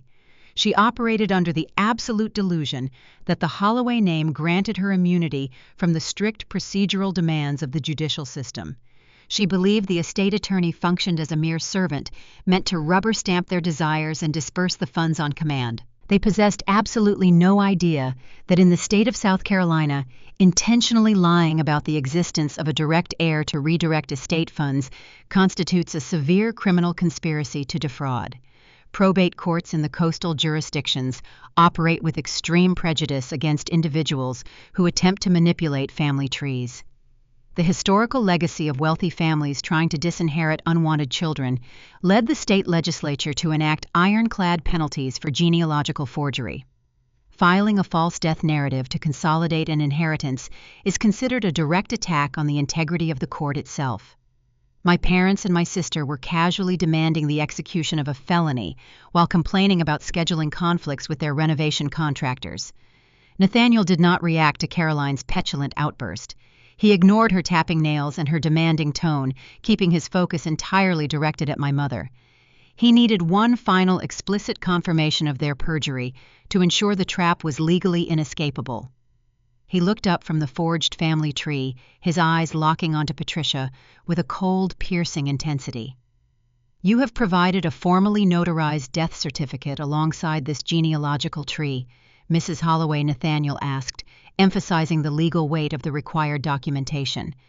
"The probate court cannot process a claim of this magnitude based solely on a typed symbol. We require the official state-issued vital records, confirming the decease of a direct descendant before we can authorize any consolidation of assets." Patricia did not flinch. She had anticipated the bureaucratic requirement and prepared a response designed to deflect immediate scrutiny while maintaining the momentum of their claim. She smiled a tight, confident expression, meant to reassure the attorney while subtly dismissing his concern. "It is all perfectly in order," Nathaniel Patricia lied smoothly, her voice betraying not a single tremor of hesitation. "Our personal legal counsel is currently expediting the retrieval of the archived out-of-state documents. We possess the sworn affidavits confirming the event, and the official certificates will be submitted to your office via courier before the end of the business week. There is absolutely no reason to delay the preliminary release of the operational funds based on a minor pending administrative detail." She lied directly to his face, doubling down on the fabricated car crash and promising to produce forged government documents to satisfy the court. Patricia believed she could charm her way past the procedural safeguards, assuming her status and her polished demeanor would convince Nathaniel to grant them an exception. Nathaniel stared at her for a long, silent moment. He absorbed the magnitude of her deception, letting the reality of her perjury solidify in the quiet room. He had given them every opportunity to correct the record, and they had chosen instead to dig their legal grave deeper with every word. He slowly closed the beige folder. He ran his hand firmly over the cover, pressing the fraudulent documents flat against the mahogany table. The room fell dead silent. The tapping of Caroline's nails ceased. William stopped drumming his fingers on his armrest. The sudden lack of movement signaled a distinct shift in the atmosphere. My family finally recognized that their aggressive tactics were failing to produce the desired outcome. The swift, easy payout they had anticipated was hitting a massive, unseen roadblock. Nathaniel removed his hands from the beige folder, pushing it slightly toward the center of the table. He leaned back in his chair, squaring his shoulders and adjusting his posture to reflect his absolute authority over the proceedings. The defensive phase of the meeting was officially over.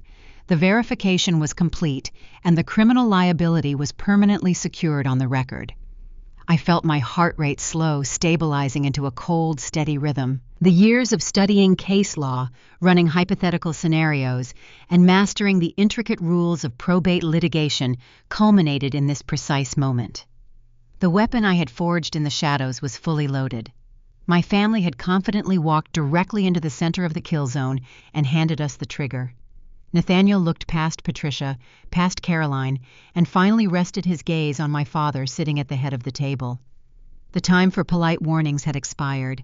The transition from defensive maneuvering to offensive devastation was about to commence. I shifted my weight in the heavy leather chair, preparing to step out of the darkness and dismantle the empire they had built on my erased existence. Nathaniel reached toward his briefcase one final time. Nathaniel placed his silver pen deliberately on the polished mahogany surface. The soft metallic click echoed sharply in the oppressive silence of the conference room. He did not look at the beige folder containing their forged family tree again. He reached a steady hand deep into his leather briefcase, bypassing the standard legal pads and standard forms. He pulled out the heavy brown envelope sealed tightly with dark red wax. My parents stared at the object as he set it on the table. The wax seal bore the distinctive deep imprint of Nathaniel's firm, indicating a document of immense, highly guarded importance. The arrogant expectation that had radiated from William and Patricia just moments prior began to curdle into a cautious, creeping anxiety. They recognized that a sealed envelope in a probate proceeding rarely delivered welcome news to the presumptive heirs. "That is a truly fascinating narrative regarding the out-of-state accident, Mrs. Holloway," Nathaniel said. His voice dropped the polite professional cadence he had maintained throughout the meeting. He shifted into a low, lethal register typically reserved for hostile cross-examinations in a high-stakes courtroom. Patricia frowned, her posture stiffening. "Fascinating," she repeated clearly, unsettled by his sudden shift in tone. "I assure you, Mr. Caldwell, there is nothing fascinating about a family tragedy. It is simply an unfortunate reality we must navigate to finalize these administrative details." Nathaniel rested his hands flat on either side of the sealed envelope. "It is legally fascinating," he corrected her, his gaze cutting right through her manufactured grief, "because under the strict statutes of South Carolina probate law, a deceased person cannot serve as the designated executor of an estate." He paused, letting the first strike land. Patricia blinked, her mind struggling to process the impossible legal paradox he had just introduced. Nor Nathaniel continued, raising his voice slightly to drive the final nail into their fabricated reality. "Can a deceased person inherit $22 million? The air rushed out of the room. William jerked forward in his chair, gripping the armrest so tightly his knuckles turned white. Patricia's pristine composure cracked entirely. Her mouth opened, but she failed to form a coherent word. Caroline stopped checking her phone, her head snapping up to stare at the attorney in total confusion. "What are you talking about?" Patricia finally managed, her voice tight and trembling. "Virginia's established will leaves the entirety of the land and the financial portfolios to my husband. William is the sole designated executor. That document has been active and verified since 1990. We have the original copies in our safe." Nathaniel did not bother arguing with her outdated timeline. He simply reached out and broke the red wax seal. The sharp, tearing sound of the heavy paper ripping open severed the final thread connecting my parents to their anticipated fortune. "Virginia updated her final testament exactly 3 weeks ago," Nathaniel stated, pulling the crisp, pristine legal document from the envelope. He smoothed the pages flat, aligning the edges perfectly against the mahogany grain. William barked a harsh, sudden laugh. It was a chaotic, desperate sound, devoid of any real amusement. "A new will." William demanded, his face flushing a deep, angry red. "That is preposterous. Virginia has barely left her coastal property in a decade. She lacked the cognitive capacity to draft a new comprehensive estate plan without my explicit authorization and oversight.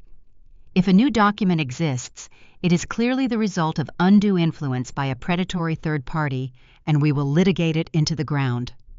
Nathaniel ignored my father's blustering threats. He knew the video evidence resting in his secure vault rendered any claims of diminished capacity entirely useless. The updated testament is structurally ironclad and formally verified by 3 independent witnesses. Nathaniel explained, his tone reflecting absolute unyielding authority. "In this final document, Virginia Holloway legally revoked all previous testamentary provisions, including the outdated 1990 filings.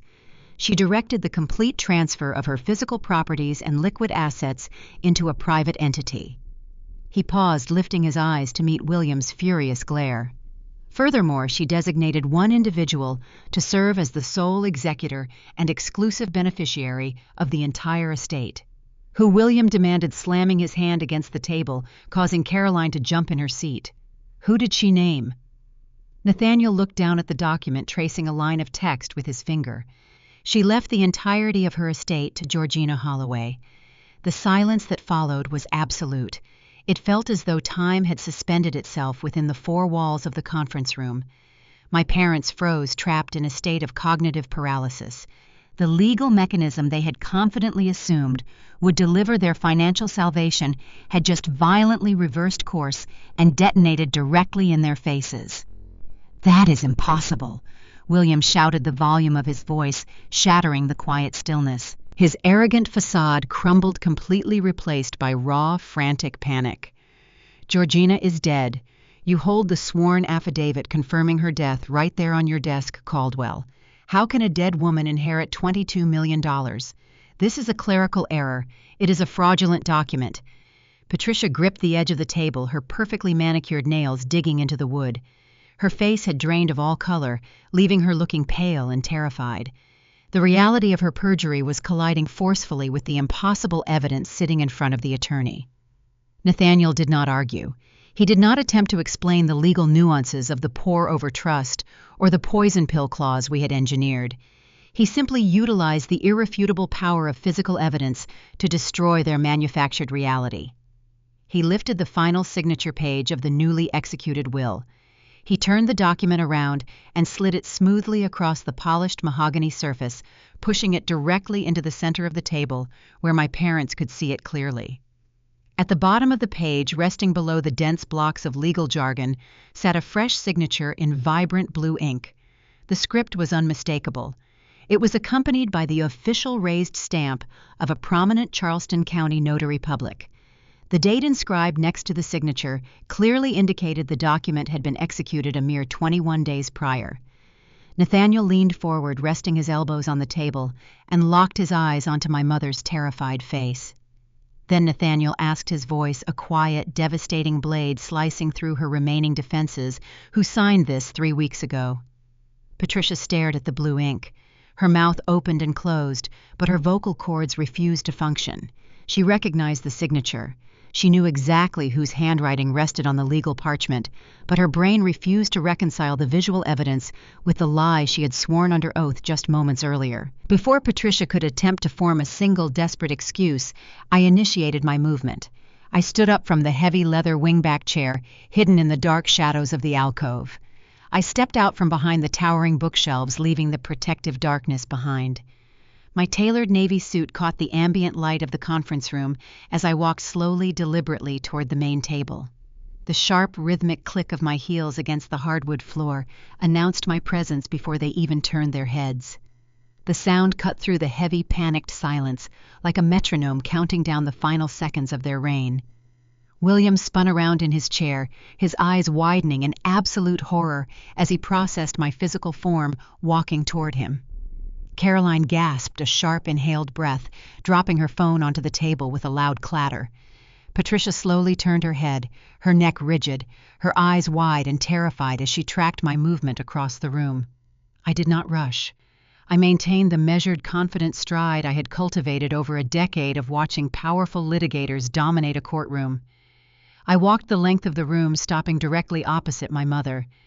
I rested my hands on the back of the empty leather chair positioned at the far end of the mahogany table, mirroring her posture, but projecting a vastly different kind of power. "Hello, Mother," I said, my voice steady, calm, and completely devoid of the fear that had once defined our relationship. Patricia gripped her chest, her pearls rattling violently against her collarbone. "Georgina," she breathed the name escaping her lips like a fragile, terrified prayer. I looked down at the forged family tree resting near her hands, and then looked back into her panicked eyes. "I hear I have been a ghost," I said, delivering the words with a cold, precise finality. Patricia stared at me, as if the hardwood floor had suddenly cracked open to reveal the depths of hell. The pristine, aristocratic facade she had maintained for decades dissolved entirely, leaving only a terrified, aging woman gripping the edge of the mahogany table. Her face turned a sickly chalk white, the color draining so rapidly I genuinely wondered if she might lose consciousness. William gripped the heavy wooden armrests of his chair, his knuckles stark white against his flushed skin. His mouth opened and closed repeatedly, forming silent syllables like a suffocating fish pulled abruptly from deep water. He looked from the fresh blue signature on the new will to my face, trying desperately to bridge the impossible gap between the daughter he had erased and the woman standing before him, holding the keys to an empire. "Georgina," he gasped the name tearing out of his throat in a raw, bewildered croak. "How are you? What is this?" I did not offer a polite smile. I did not indulge their confusion or allow them a moment to regain their footing.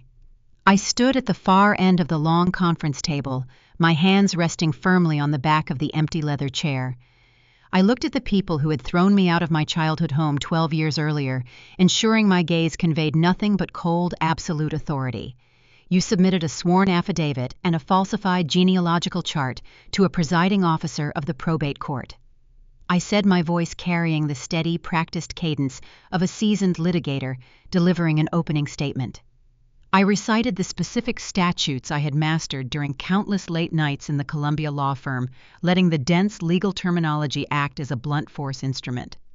Under South Carolina Code Section 62-1-106, intentional fraud perpetrated during a formal probate proceeding constitutes a felony. I continued, locking my eyes onto my father. I watched his panicked expression shift into stark, terrifying comprehension as he recognized the specific legal code. I reached across the table and placed my index finger on the beige folder containing their forged paperwork. I slid the fraudulent submission slowly back toward them, ensuring it rested directly in the center of their visual field. You did not merely attempt to intercept my aunt's financial estate, I stated, emphasizing the gravity of their actions. I wanted them to fully understand that their aristocratic status offered zero protection against the specific crime they had just executed. You committed perjury, conspiracy to defraud a judicial entity, and severe document forgery right here on the official public record. You raised your right hand and swore an oath to a lie. Caroline looked wildly between my steady posture and the terrified expressions of our parents. Her manicured hands gripped the strap of her expensive designer bag, her frantic movements betraying a sudden deep-seated panic. She possessed no real understanding of probate law, but the terrifying implications of the word felony penetrated her entitlement. Mom Caroline shrieked, her voice pitching into a high, hysterical register. "What is she talking about? What is that document? You told me the lawyers handled everything. You told me the inheritance was guaranteed." Patricia could not answer her. My mother remained frozen, staring at the forged family tree and the tiny black cross she had typed next to my name. The administrative shortcut she had utilized to steal $50,000 had just mutated into a massive, inescapable legal nightmare. Nathaniel Caldwell interjected, leaning forward to deliver the final structural blow to their remaining hopes. He operated with clinical precision, ensuring every aspect of their ruin was formally documented in the room. "She is telling you, Ms. Holloway," Nathaniel directed his cool, neutral voice toward my frantic sister, "that by willfully submitting this specific fraudulent document to my office, your parents have successfully triggered the poison pill forfeiture clause explicitly outlined in Virginia's updated testament." He tapped his silver pen against the fresh signature on the new will, drawing their attention back to the irrefutable evidence of their failure. The clause clearly states that any claimant attempting to manipulate the genealogical record to consolidate assets immediately forfeits any and all rights to the estate, Nathaniel explained, decoding the legal trap for their benefit. "You are entitled to absolutely nothing. The $22 million, the coastal properties, and the entire investment portfolio have officially transferred into a private trust controlled entirely by Georgina." The realization of their absolute total ruin settled over the conference room like a heavy, suffocating blanket. The air grew stagnant. The arrogant assumptions they had carried into the building evaporated, replaced by the stark, horrifying reality of their new circumstances. They had entered the room believing they were merely minutes away from claiming a massive financial windfall that would save their failing social standing and cover their secret mounting debts.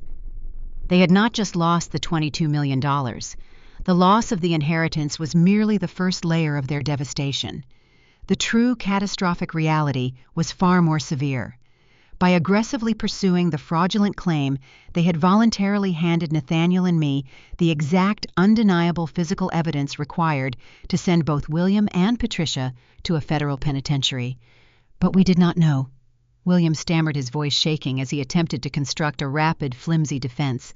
"We genuinely believe the information was accurate. The private investigators we hired must have provided faulty intelligence regarding her whereabouts. We acted in good faith, Caldwell. You cannot prove malicious intent. It was a pathetic, predictable pivot." My father immediately attempted to shift the blame onto unnamed phantom investigators, hoping to inject enough reasonable doubt into the room to stall the impending consequences. "Do not insult my intelligence, William," I said, cutting off his frantic rationalization. I pulled my smartphone from my tailored jacket pocket and unlocked the screen. I tapped the photo gallery app, opening the high-resolution images I had captured while standing hidden behind the massive oak tree at the cemetery. I turned the phone around and placed it flat on the mahogany table, sliding it toward my father. This is a digital photograph equipped with verifiable metadata and a precise geographic timestamp, I explained, watching his eyes dart toward the bright screen. I took this picture exactly 3 weeks ago during the reception following Virginia's graveside service. The image clearly displayed Patricia standing near the edge of the burial plot, pulling the thick beige manila folder from her designer handbag and handing it to her personal defense attorney. The photo captured her explicitly pointing a manicured finger directly toward Nathaniel Caldwell, who stood in the background. "You were not acting on faulty intelligence provided by clumsy investigators," I stated, retrieving my phone and slipping it back into my pocket. "You were actively coordinating the delivery of a forged document while standing on the consecrated ground of your sister's funeral. You knew exactly what you were doing, and you knew exactly who you intended to defraud." Patricia buried her face in her trembling hands, a low, choked sob tearing out of her throat. The performative grief she had weaponized for decades finally transformed into a genuine, profound despair. She realized the digital evidence obliterated any potential defense strategy her highly paid attorneys might try to construct. They were trapped in a corner with no legal exits and no remaining capital to buy their way out. Nathaniel closed his leather briefcase, snapping the heavy brass locks shut with a definitive echoing sound. He gathered the new will and the fraudulent family tree, placing them securely inside a secondary locked portfolio case. He was officially transitioning from an estate administrator to a mandated reporter of a severe felony. "As an officer of the court, I am legally obligated to report instances of severe perjury and attempted estate fraud." Nathaniel announced, his tone indicating the formal conclusion of the reading. "I will file the finalized pour-over will with the probate judge this afternoon, officially executing the transfer of all assets into Georgina's private trust. Furthermore, I will be forwarding copies of this fraudulent affidavit and the associated genealogical chart directly to the district attorney's office for immediate criminal review." William stood up so quickly, his heavy leather chair scraped violently against the hardwood floor. He placed his hands flat on the mahogany table, leaning his weight forward in a desperate attempt to regain control of a situation that had already ended. "Georgie, please," William pleaded, dropping the authoritative patriarch persona he had worn my entire life. His voice cracked, revealing the terrified, desperate man hiding beneath the expensive suit. "You do not need to do this. We can reach an arrangement. We can handle this privately within the family. We are your blood. You cannot send your own mother and father to prison over a misunderstanding." I looked at the man who had ordered me to pack my bags and leave my childhood home because I dared to ask where my education money had gone. I looked at the man who had proudly declared, "I ceased to be part of the family simply because I refused to obey his corrupt demands." "You severed our blood ties 12 years ago, William," I replied, refusing to use the title of father. I kept my voice cold, steady, and entirely detached. "You made it explicitly clear that I did not belong in the Holloway family. You erased me to protect your image, and you formally declared me dead to steal my remaining assets." I picked up my small black portfolio from the table, preparing to leave the room. "I am not sending you to prison," I told him, meeting his terrified gaze with absolute unyielding resolve. "I am simply allowing the judicial system to process the forged documents you voluntarily submitted today. The state of South Carolina will determine your penalty. I am just the executor following the precise legal instructions left by the actual owner of this estate." Caroline began to cry, a loud, messy, hysterical sound echoing off the wood-paneled walls. The reality of her impending social ruin crashed down upon her. She knew her wealthy shipping magnate fiancé would immediately cancel their high-profile wedding the moment the fraud investigation hit the local news cycles. She possessed no independent wealth, no career skills, and no remaining inheritance to fall back on. The lavish empire she had coasted on her entire life was burning rapidly to the ground, and she lacked the capacity to save herself. I turned my back on the three of them, leaving my parents and my sister to suffocate in the toxic, devastating wreckage they had spent a lifetime building. I walked out of the conference room and stepped into the bright afternoon sunlight of the Charleston streets, feeling the heavy, oppressive weight of the Holloway name finally lift completely from my shoulders.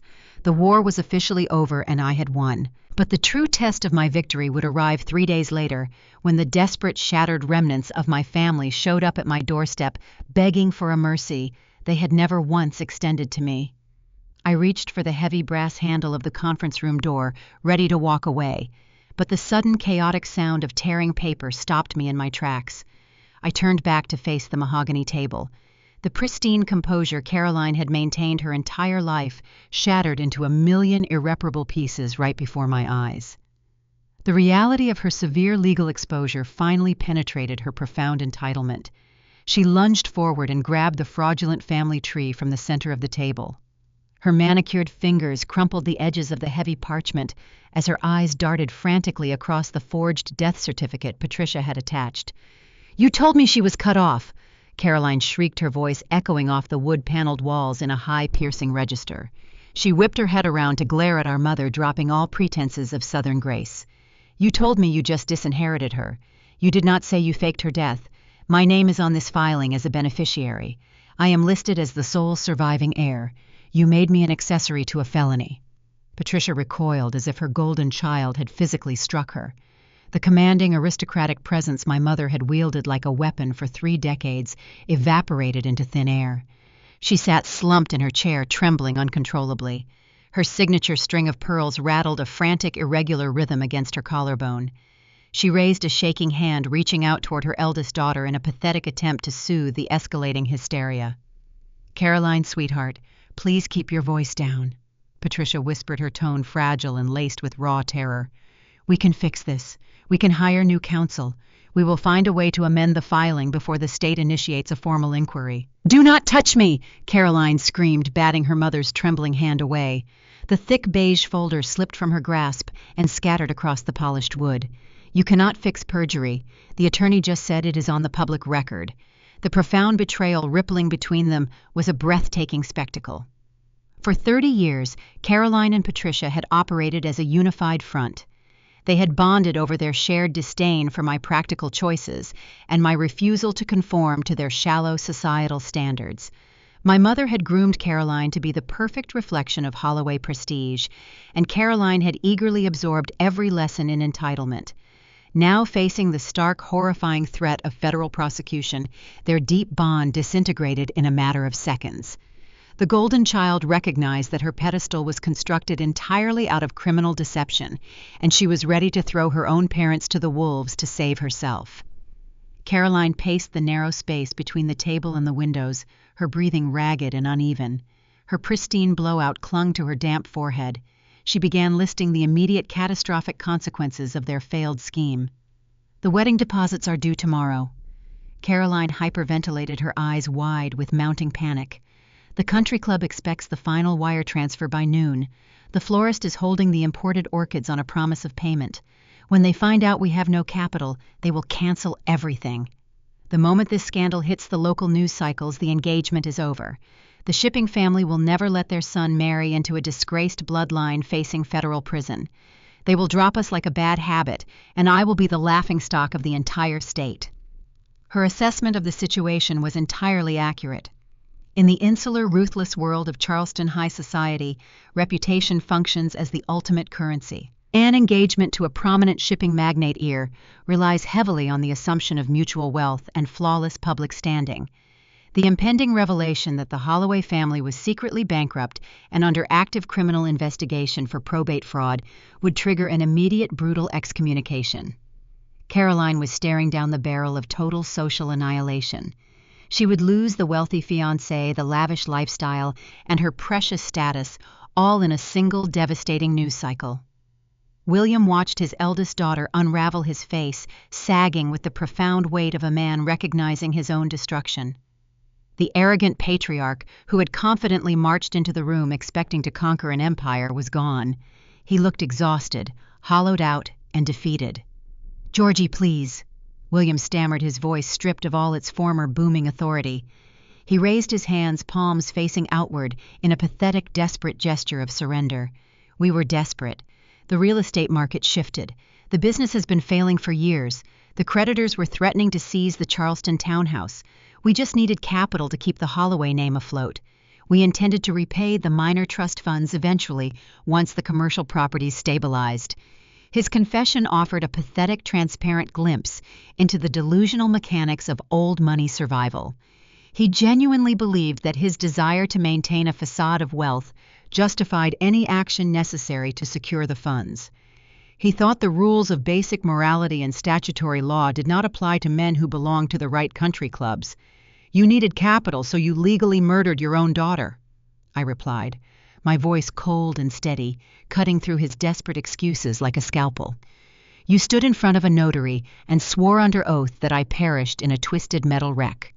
You stole my designated education fund to buy luxury sedans and fund European vacations. You cared so much about protecting the pristine Holloway name and preserving your fake aristocratic image. Now that exact name is going to be the center of the biggest probate fraud scandal in Charleston history." William closed his eyes tightly, a single tear escaping and tracking down his weathered cheek. He had no defense left to offer.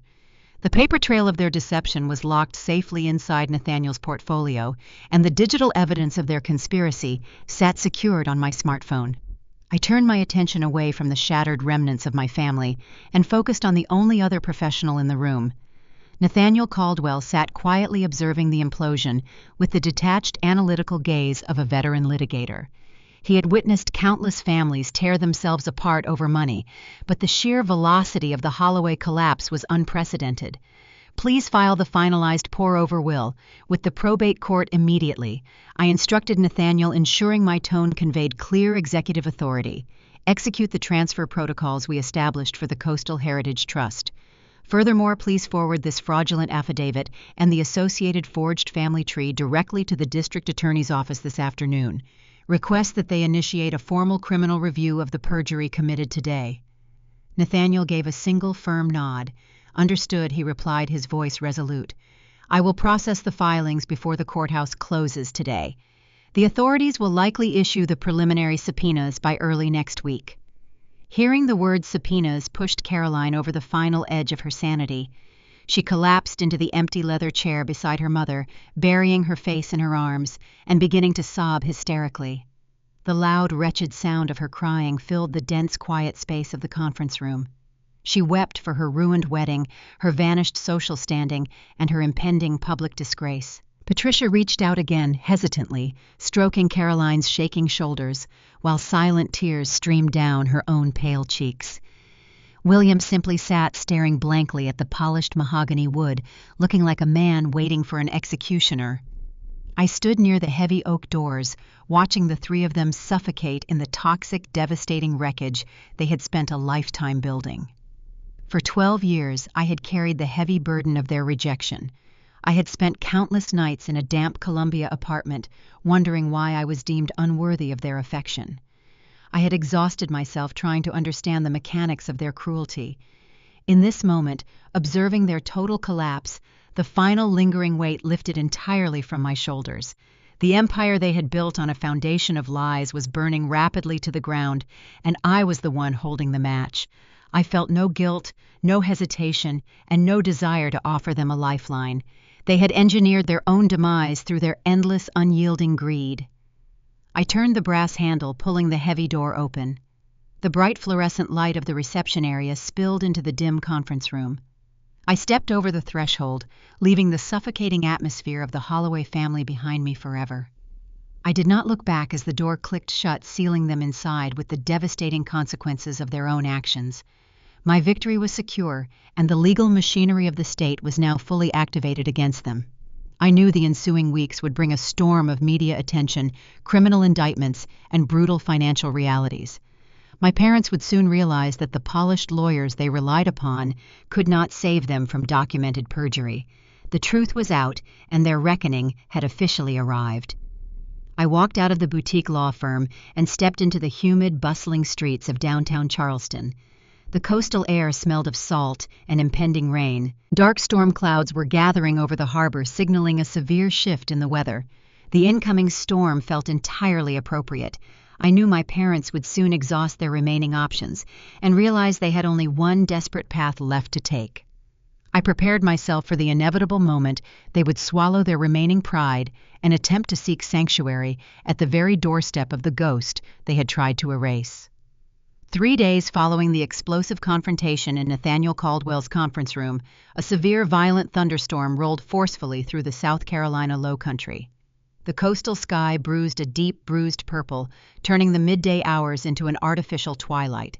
Heavy sheets of rain lashed against the towering windows, and the ancient live oaks surrounding the property swayed dangerously, their thick curtains of Spanish moss whipping wildly in the gale-force winds. The Atlantic Ocean churned a turbulent, aggressive gray, crashing violently against the private shoreline. I sat comfortably inside the sprawling, dimly lit study of Virginia's Kiowa Island estate. My estate. A fire crackled warmly in the massive stone hearth, pushing back the damp coastal chill. I was buried deep in a stack of complex financial ledgers, meticulously reviewing the diverse asset portfolios now legally secured within the Coastal Heritage Trust. The transition of power was proceeding flawlessly. The commercial properties were generating stable revenue, the mutual funds were compounding quietly, and the high-yield dividend accounts remained entirely untouched by my family's desperate scrambling. My quiet concentration was abruptly shattered by the sharp buzzing of the primary security intercom mounted near the entrance of the study. I set down my pen and walked over to the digital security console embedded in the wood-paneled wall. The high-definition camera feeds displayed the heavy wrought iron gates securing the perimeter of the property half a mile down the private access road. Through the static interference of the driving rain, I saw 2 figures standing exposed in the torrential downpour. They were frantically mashing the call button on the exterior keypad. It was Patricia and William. They had abandoned their luxury vehicles outside the perimeter, clearly realizing the automated gates would not grant them vehicular access. They stood huddled together, offering a pathetic, fragile silhouette against the raging storm. My mother's expensive designer coat was plastered to her frame, her carefully maintained hair plastered flat against her skull. My father looked small and disheveled, his expensive suit ruined by the relentless deluge. They looked nothing like the proud, arrogant aristocrats who had confidently marched into the law office just 72 hours earlier, expecting to claim an empire. I did not press the button to open the iron gates. I did not buzz them through the intercom to ask what they wanted.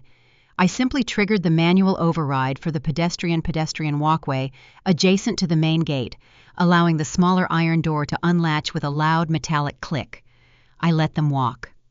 The winding gravel driveway leading up to the main house stretched for over half a mile, flanked by dense maritime forest and exposed to the full brutal force of the coastal storm. I watched their progress on the staggered security cameras. They trudged slowly through the rising puddles, struggling against the fierce headwind.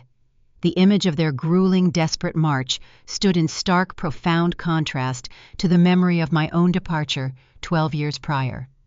When I was 18, they had forced me to drag my heavy suitcases down their immaculate plantation driveway under the suffocating heat of the summer sun. They had watched from the cool shade of their sweeping porch, offering no assistance and no mercy as I walked away into an uncertain, terrifying future. They believed their wealth insulated them from ever experiencing that kind of raw, exposed vulnerability. Now the universe was demanding a grueling physical payment for their decades of cruel entitlement. It took them nearly 20 minutes to reach the sprawling front steps of the Kiowa mansion. I watched on the porch camera as they dragged themselves up the wide stone stairs, seeking the meager shelter of the overhanging portico. They stood shivering violently, gasping for breath, while the wind howled around them. I waited another full minute, letting the profound reality of their situation settle into their bones. Then I unlocked the heavy mahogany front door and pulled it open. I stood in the warm, dry foyer framed by the soft, ambient light of the grand chandelier. I wore a simple cashmere sweater and comfortable trousers, projecting an image of calm, secure domesticity. I looked down at the 2 shivering, soaked figures huddled on my doorstep. The reversal of power was absolute and undeniable. "Georgie, please," Patricia wept the moment the door swung open.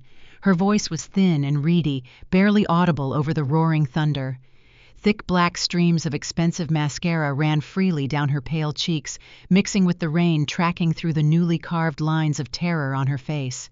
She reached out a trembling hand, attempting to cross the threshold, but I did not step back to grant her entry. I remained planted firmly in the doorway, forcing her to stand outside in the damp, cold air. The district attorney opened a formal investigation yesterday. Patricia sobbed her words, tumbling out in a frantic, desperate rush. Detectives arrived at the Charleston townhouse this morning with a search warrant. They seized William's computer hard drives and the physical files from his home office. They interviewed the notary public who stamped the affidavit. She panicked and told them everything. She admitted we paid her double to expedite the stamp without proper verification.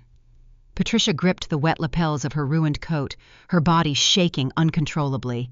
They are threatening us with 5 years in a federal penitentiary, Georgie. 5 years. We will lose everything. The bank is already preparing foreclosure notices on the house. You have to call Nathaniel Caldwell. You have to tell him to drop the charges. Tell the investigators it was a terrible misunderstanding. Please, you have the power to stop this. Her plea revealed the persistent, terrifying depth of her delusion. Even now, standing ruined and drenched on my doorstep, facing the full crushing weight of the federal justice system, she fundamentally misunderstood the mechanics of the law. She believed the criminal charges were a simple civil dispute I could magically wave away with a single phone call. She still thought her aristocratic status could negotiate a polite exit from a felony indictment. Before I could correct her gross misunderstanding of the judicial process, William moved. My father, the man who had treated our family tree like a corporate ledger, the man who had explicitly warned me that crossing the Holloway name meant ceasing to exist, collapsed forward. His knees hit the wet stone of the porch with a heavy, sickening thud. He knelt before me, the driving rain soaking through his ruined trousers. He pressed his hands flat against the cold, wet stone, bowing his head in a gesture of total, absolute submission. "We will give you everything." William stammered, his voice a raw, broken rasp, echoing over a crack of thunder. "We will sign over any remaining equity in the failing properties. We will publicly apologize in the society pages. We will tell everyone the truth about why you left. We will do whatever you demand." He lifted his head, his eyes bloodshot and wide with a primal, animalistic terror. "Just do not let them take us to prison. I cannot survive in a federal facility, Georgie. I am too old. The shame will kill your mother. We are begging you. You are our daughter. You must have some mercy left for your own family." I stood in the quiet warmth of the foyer, looking down at the man who had stolen my education fund to buy luxury sedans. I looked at the woman who had sat in a law office and confidently declared me dead to pocket a minor trust. They were offering me the remnants of a bankrupt empire and a worthless public apology, hoping to purchase their freedom with currencies that no longer held any value. They expected the fundamental bond of blood to override their decades of relentless cruelty. They assumed my innate desire for parental approval would eventually override my demand for justice. They believed that by degrading themselves on my porch, I would suddenly revert to the desperate, lonely teenager eager to save them from their own actions. They were gravely mistaken. The lonely teenager they discarded died a long time ago. She had been replaced by a meticulous, hardened probate specialist who understood that mercy extended to unrepentant predators is merely an invitation for future abuse. I looked deep into my mother's pleading, desperate eyes. I let the silence stretch, ensuring my next words would carve themselves permanently into her memory. "I am not your daughter," I said, my voice cold, smooth, and carrying clearly over the roaring thunder. Patricia flinched as if I had physically struck her across the face. William let out a low, agonizing moan, keeping his knees planted firmly on the wet stone. I reached out and grasped the heavy brass handle of the mahogany door, preparing to close the final chapter of our ancient conflict. "Your daughter is dead." I continued delivering the final devastating blow with surgical precision. "You sat in a room, raised your right hand, and swore to her tragic demise under penalty of perjury. You signed the paperwork yourselves. I did not wait for their response. I did not linger to watch their tears or listen to their frantic, escalating pleas for a salvation that would never arrive. I simply pulled the heavy wooden door shut. The solid metallic click of the deadbolt locking into place sounded louder than the thunder sealing them outside in the violent storm, leaving them to face the catastrophic, undeniable reality of the consequences they had meticulously built for themselves. The heavy deadbolt clicked into place, but the profound silence inside the grand foyer lasted only a few seconds.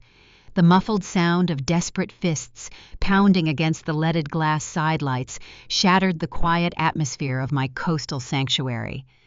Patricia refused to accept the locked door. She pressed her wet face against the ornate glass, her mouth moving in frantic shouts that the howling coastal wind swallowed. I watched her distorted features through the thick panes, realizing that walking away would not end this siege. People who have spent a lifetime ignoring the autonomy of others do not suddenly respect a locked door. They interpret silence as a negotiation tactic. I knew I had to deliver the final crushing logistical reality to sever their remaining hope. I turned the brass lock and pulled the heavy mahogany door open one last time. The bitter driving rain swept across the threshold, chilling the warm air of the entryway. Patricia practically lunged forward, her ruined designer coat dripping rainwater onto the pristine hardwood floor. "I am not dropping anything," I told them, staring directly into my mother's frantic, pleading eyes. My voice carried no anger and no sympathy, just the stark, unyielding truth of the judicial system. "You do not seem to comprehend the severity of the situation you created." I continued speaking slowly so the words could penetrate her panic. "You believe this is a private family dispute that can be swept under the rug with a polite phone call and a quiet settlement. I did not press the criminal charges against you, Patricia. The state of South Carolina pressed those charges." I watched her eyes dart back and forth, searching my face for a weakness she could exploit. I offered none. "When you submit a forged death certificate to a presiding court officer, you commit a crime against the state," I explained, detailing the rigid boundaries of the law they had violated. "The district attorney does not take requests from surviving relatives to drop felony perjury indictments. The prosecutors possess all the digital evidence, the notarized forgeries, and the sworn testimony of your panicked notary public.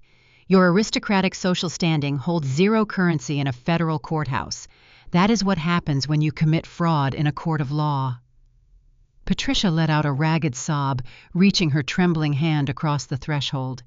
She tried to grab my arm, attempting to bridge the vast distance between us with a pathetic display of maternal affection. It was the same hand that had waved me away countless times during my childhood whenever I sought comfort or validation. I took a deliberate physical step back, moving entirely out of her reach.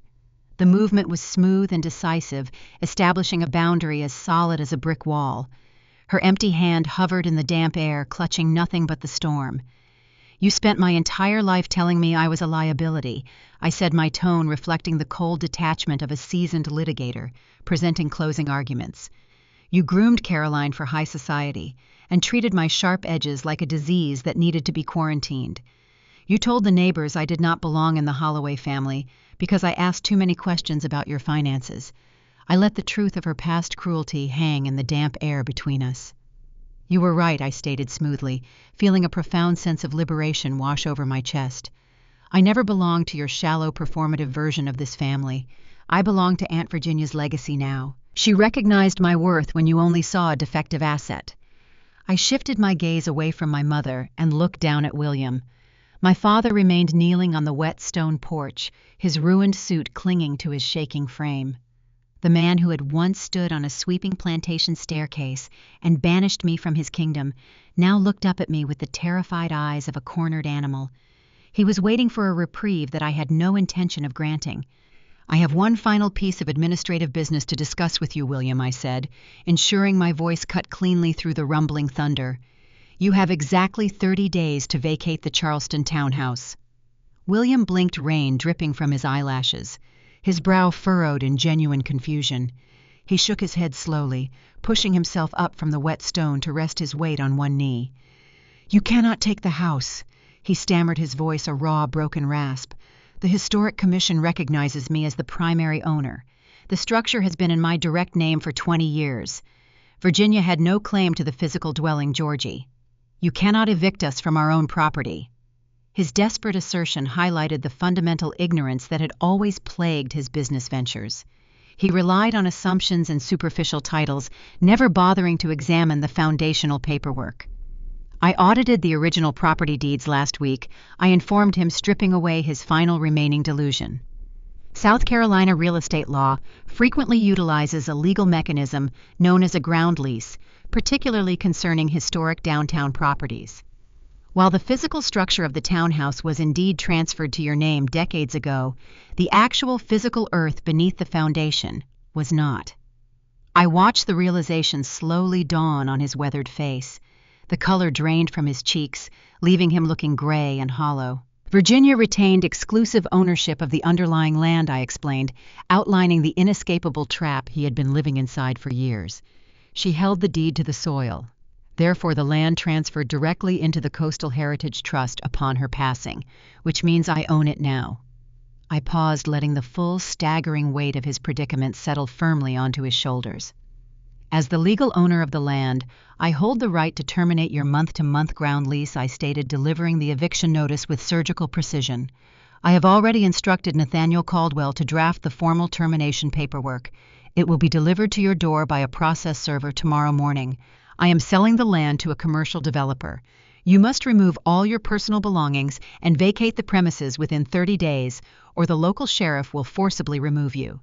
The devastating reality of their total destitution finally hit them with the force of a physical blow. The illusions they had clung to disintegrated, leaving them entirely exposed to the elements. They possessed no money, no hidden offshore accounts, and no remaining social capital. They were facing an impending criminal trial that would likely result in multi-year prison sentences, and they now lacked a physical home to return to while awaiting their indictment. The pristine, elite world they had constructed through theft and perjury was gone. They were staring into a terrifying abyss of poverty and public disgrace. Patricia stopped crying. The pathetic weeping and the trembling maternal vulnerability vanished in an instant. The polished mask she had worn for decades fractured and fell away, revealing the dark, venomous core of her true nature. Her posture straightened, and her eyes narrowed into sharp, predatory slits. The desperate mother begging for salvation was replaced by the vicious narcissist, realizing her victim had outsmarted her. "You are a monster!" Patricia hissed, her voice dripping with pure, unadulterated hatred. The insult flew across the threshold, meant to wound me, meant to inflict a final, punishing strike to my conscience. But the word carried no weight. It bounced off the invisible armor I had spent the last 12 years building. Hearing her call me a monster did not hurt. It validated every single choice I had made since the day I walked down their gravel driveway. It confirmed that I had successfully dismantled their power. I looked at the woman who had brought me into the world and felt nothing but a profound, quiet peace. "No," I replied, reaching out and wrapping my hand firmly around the heavy brass handle of the front door. "I am just a very good probate legal assistant." I pushed the thick mahogany door forward. The heavy click of the lock engaging sounded definitive and permanent. I secured the deadbolts, sealing their fate outside in the raging storm, and walked back into the quiet warmth of my estate, leaving the ghosts of my past exactly where they belonged. 6 months passed, bringing a crisp, bright winter to the South Carolina coast and a devastating public reckoning to the people who had once orchestrated my exile. The local Charleston newspapers and regional business journals were dominated by the unfolding Holloway probate scandal. The aristocratic society that had spent decades attending my parents' lavish dinner parties now eagerly consumed every sordid detail of their downfall. The story of a prominent real estate developer and his socialite wife attempting to steal an inheritance by faking their own daughter's death proved too sensational for the media to ignore. Their polished, pristine reputations were dragged through the unforgiving mud of the public news cycle, serving as a profound warning to any other prominent families harboring similar dark secrets. I monitored the legal proceedings from a distance, receiving steady updates from Nathaniel Caldwell. The district attorney assigned to the case built an impenetrable prosecution. The state possessed the digital photographs I took at the cemetery, the forged affidavit bearing my mother's signature, the notarized family tree with the fabricated death notation, and the terrified testimony of the corrupt notary public who had stamped the documents for a cash bribe. Confronted with a mountain of undeniable physical evidence, my parents' expensive defense attorneys quickly realized that presenting a case to a jury would result in maximum sentencing. William and Patricia were forced to accept a grueling plea deal. They stood before a federal judge stripped of their designer clothing and their arrogant postures and officially pled guilty to conspiracy to commit fraud and multiple counts of perjury. The judge handed down a staggering financial penalty, demanding full restitution for the court costs and imposing punitive fines designed to cripple their remaining resources. They narrowly avoided serving physical time in a federal penitentiary only because they agreed to declare total irreversible bankruptcy. The bankruptcy proceedings dismantled the final illusions of the Holloway empire. The courts seized every remaining asset they possessed to satisfy the staggering fines and their mountain of secret debt. Their luxury vehicles were repossessed. Their country club memberships were revoked in disgrace. The historic Charleston townhouse, the structural symbol of their false superiority, was vacated within the 30-day window I had established. I finalized the sale of the underlying land to a commercial development firm. The developers quickly leveled the sprawling plantation-style home and broke ground on a modern condominium complex. The physical monument to my parents' cruelty was literally erased from the map, replaced by concrete and glass.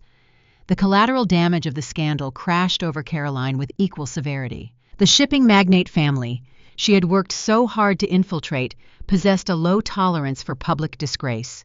Within 48 hours of the initial grand jury indictment, her wealthy fiancé officially called off the engagement. The lavish high society wedding was canceled. The deposits were forfeited. Caroline found herself suddenly branded as toxic within the insular wealthy circles of the Low Country. The prominent friends who had once praised her beauty and envied her status stopped returning her phone calls. The exclusive boutiques and upscale salons where she had spent my stolen education fund politely asked her to take her business elsewhere. Facing total social exile and lacking the fundamental skills required to build an independent career, Caroline packed her remaining belongings into a rented mid-size sedan. She drove out of South Carolina, leaving the state in utter disgrace. I heard through mutual acquaintances that she relocated to a small, landlocked town several states away, securing a modest job as a retail clerk. The golden child who had stood on a sweeping staircase and watched me get thrown away had finally met the harsh, unforgiving reality of the real world. On the morning of my parents' formal sentencing hearing, Nathaniel Caldwell called my personal line. He offered to escort me to the federal courthouse, suggesting I might want to read a victim impact statement into the official record. He thought I might desire the opportunity to stand before the judge and deliver a final verbal strike to the people who had caused me so much pain. I declined his offer. I realized, looking out the window of my Kiowa estate, that I no longer identified as their victim. Reading an impact statement would require me to grant them my time, my energy, and my presence. It would require me to acknowledge that their actions still held power over my emotional state. I chose to withhold that satisfaction. I told Nathaniel that my absence in the courtroom would deliver a far more profound message than any speech I could write. I chose to spend that morning focusing entirely on the future instead of lingering in the wreckage of the past. I sat in the sun-drenched office of my newly established philanthropic organization, located in the renovated East Wing of the Kiowa Mansion. The walls were lined with custom-built bookshelves holding my extensive collection of legal texts and historical case law. The wide bay windows offered a breathtaking, unobstructed view of the vibrant green marshes and the winding tidal creeks of the Low Country. The sweet, salty scent of the ocean breeze drifted through the open glass, replacing the stale, oppressive atmosphere of the life I had left behind. I had utilized a significant portion of Virginia's $22 million estate to fund the Virginia Eleanor Holloway Foundation. I did not want the money to sit stagnant in offshore accounts or traditional stock portfolios accumulating wealth for the sake of mere accumulation. Virginia and I shared a deep understanding of how generational wealth was frequently weaponized to silence the vulnerable. I decided to take the exact legal machinery my family had used against me and reforge it into an impenetrable shield for others. I formalized a permanent partnership with Nathaniel Caldwell's boutique law firm.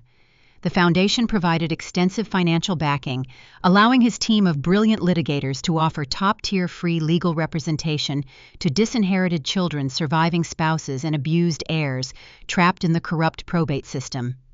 We took on the complex, difficult cases that other firms rejected. We represented the outcasts, the scapegoats, and the forgotten family members who lacked the capital to fight back against wealthy, predatory relatives. Whenever an arrogant patriarch attempted to use a forged will to silence a disfavored child, my foundation stepped into the courtroom, ready for war. We funded the forensic accountants, we hired the private investigators, and we utilized the exact same relentless forensic strategies I had perfected during my years in the Columbia trenches. We dismantled fraudulent trusts, exposed hidden assets, and ensured that the law applied equally to everyone, regardless of their prestigious last name. Every time we secured a victory for a marginalized heir, I felt Virginia smiling down on the proceedings. Sitting at my broad mahogany desk, I opened a fresh file for a new client, a young college student whose older siblings were attempting to orchestrate a fraudulent conservatorship to steal her inheritance. The fact pattern mirrored my own history with chilling precision. I reached for my silver pen, feeling a profound, quiet peace settle deep into my bones. I had taken the worst psychological injury my family had ever inflicted upon me and utilized it to write an entirely new narrative. My parents believed that erasing my existence on a notarized piece of paper would grant them absolute dominance over my future. They thought declaring me deceased would render me invisible and powerless. They failed to realize the unique tactical advantage of being a ghost. When you operate outside the restrictive boundaries of toxic expectations, you gain the clarity required to see the entire battlefield. By stripping away my familial identity, they accidentally handed me my independence. The label they intended as an execution turned into my emancipation. The Holloway name no longer belonged to their endless greed, their shallow social climbing, or their criminal deceptions. It belonged to the foundation. It belonged to the pursuit of equitable justice. It belonged to me. I looked out over the sprawling coastal land that I now managed with pride and meticulous care. The ancient live oaks stood firm against the shifting coastal winds, their deep roots anchoring them securely into the earth. I had spent years analyzing the rotting branches of my own lineage, wondering if I could somehow salvage the healthy parts. I finally understood the fundamental truth about navigating a corrupted legacy. The best way to deal with a toxic family tree is not to carefully prune the damaged branches, hoping the disease will miraculously cure itself. You cannot negotiate with a root system that thrives on poison. True survival requires a much more decisive approach. You have to grip the trunk, tear it out by the roots, clear the tainted soil, and plant something entirely new. The story we have just witnessed, the rise of a discarded daughter, and the profound collapse of an empire built on deception, is far more than a tale of legal maneuvering. As a spiritual practitioner observing the restless currents of modern American society, I see Georgie's journey as a stark modern parable. It is a mirror held up to the very core of how we define family success and love in a culture that often confuses wealth with worth. We live in an era where the pressure to project a perfect image can easily overshadow the quiet, essential work of nurturing a human soul. In the relentless pursuit of social standing, elite college admissions, and material accumulation, it is dangerously easy for parents to treat their family tree like a corporate ledger. We saw this in William and Patricia. They did not view their children as unique divine individuals entrusted to their care. They viewed them as assets and liabilities. Caroline was groomed to be the shining trophy, while Georgie, who possessed the inconvenient habit of seeking the truth, was deemed defective and cast into the shadows. But spiritual law, much like the laws of the probate court Georgie mastered, operates on an unyielding principle of cause and effect. You cannot plant seeds of deceit, favoritism, and conditional love and expect to harvest a legacy of peace. To the parents navigating the complexities of raising children in America today, this story offers a profound, echoing warning. True family responsibility extends far beyond providing a prestigious zip code or a curated social circle. The traditional family structure is meant to be a sanctuary of unconditional acceptance, a sacred space where children learn the foundational virtues of honesty, fairness, and emotional awareness. When parents replace those virtues with a transactional form of love, Rewarding only the behaviors that inflate their own egos, they commit a quiet, devastating spiritual crime against their own lineage. Look closely at the two sisters in this narrative. Caroline was given every material advantage bathed in the blinding light of her parents' conditional approval. Yet when the artificial foundation of her life cracked, she possessed no inner resilience. Her identity was entirely dependent on external validation, and without it, she crumbled. Georgie, conversely, was forced to grow in the dark. Denied the warmth of her parents' love, she had to forge her own moral compass. She cultivated an inner strength, a sharp intellect, and an unwavering sense of justice. She learned that true power does not come from the name you inherit, but from the integrity of the life you choose to build. In the end, Georgie did not just survive her exile. She transmuted her profound pain into a shield for others, establishing a foundation to protect the vulnerable. That is the ultimate spiritual alchemy. It is the highest evolution of the human spirit, taking the poison you were fed and turning it into medicine for the world. As parents, we must ask ourselves difficult questions. Are we raising our children to be authentic, resilient individuals, or are we quietly molding them to fulfill our own unlived dreams and soothe our own insecurities? Are we teaching them that their worth is inherent, or are we attaching their value to their achievements, their appearances, and their ability to conform? Guiding a child requires a delicate, intentional balance. It requires the humility to listen when they ask uncomfortable questions, the fairness to treat siblings as unique individuals rather than competitors, and the emotional awareness to apologize when we falter. A home built on honesty can withstand any external storm. A home built on illusions will eventually collapse under its own weight, leaving nothing but strangers living under the same roof. We share these narratives not merely to entertain, but to awaken something dormant within us.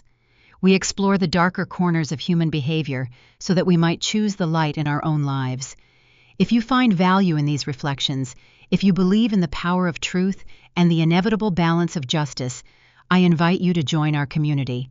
Subscribe to Blueberry Revenge, where we continue to unravel stories that challenge our perspectives, heal our hidden wounds, and remind us of the strength we all carry within. Tonight, when the house is quiet and the rush of the day has faded, take a moment to look at your own family. Think about the silent lessons you imparted today. Think about the interactions that happened at the dinner table, the expectations hanging in the air, and the words left unspoken. The roots of your family tree are growing in the dark, absorbing whatever nutrients you provide. Decades from now, when the seasons have changed and the storms have come and gone, what kind of tree will stand in the soil of your legacy? Will it be a fortress of deep, unbreakable roots, or an empty shell waiting to fall? The choice, as always, is quietly being made right now.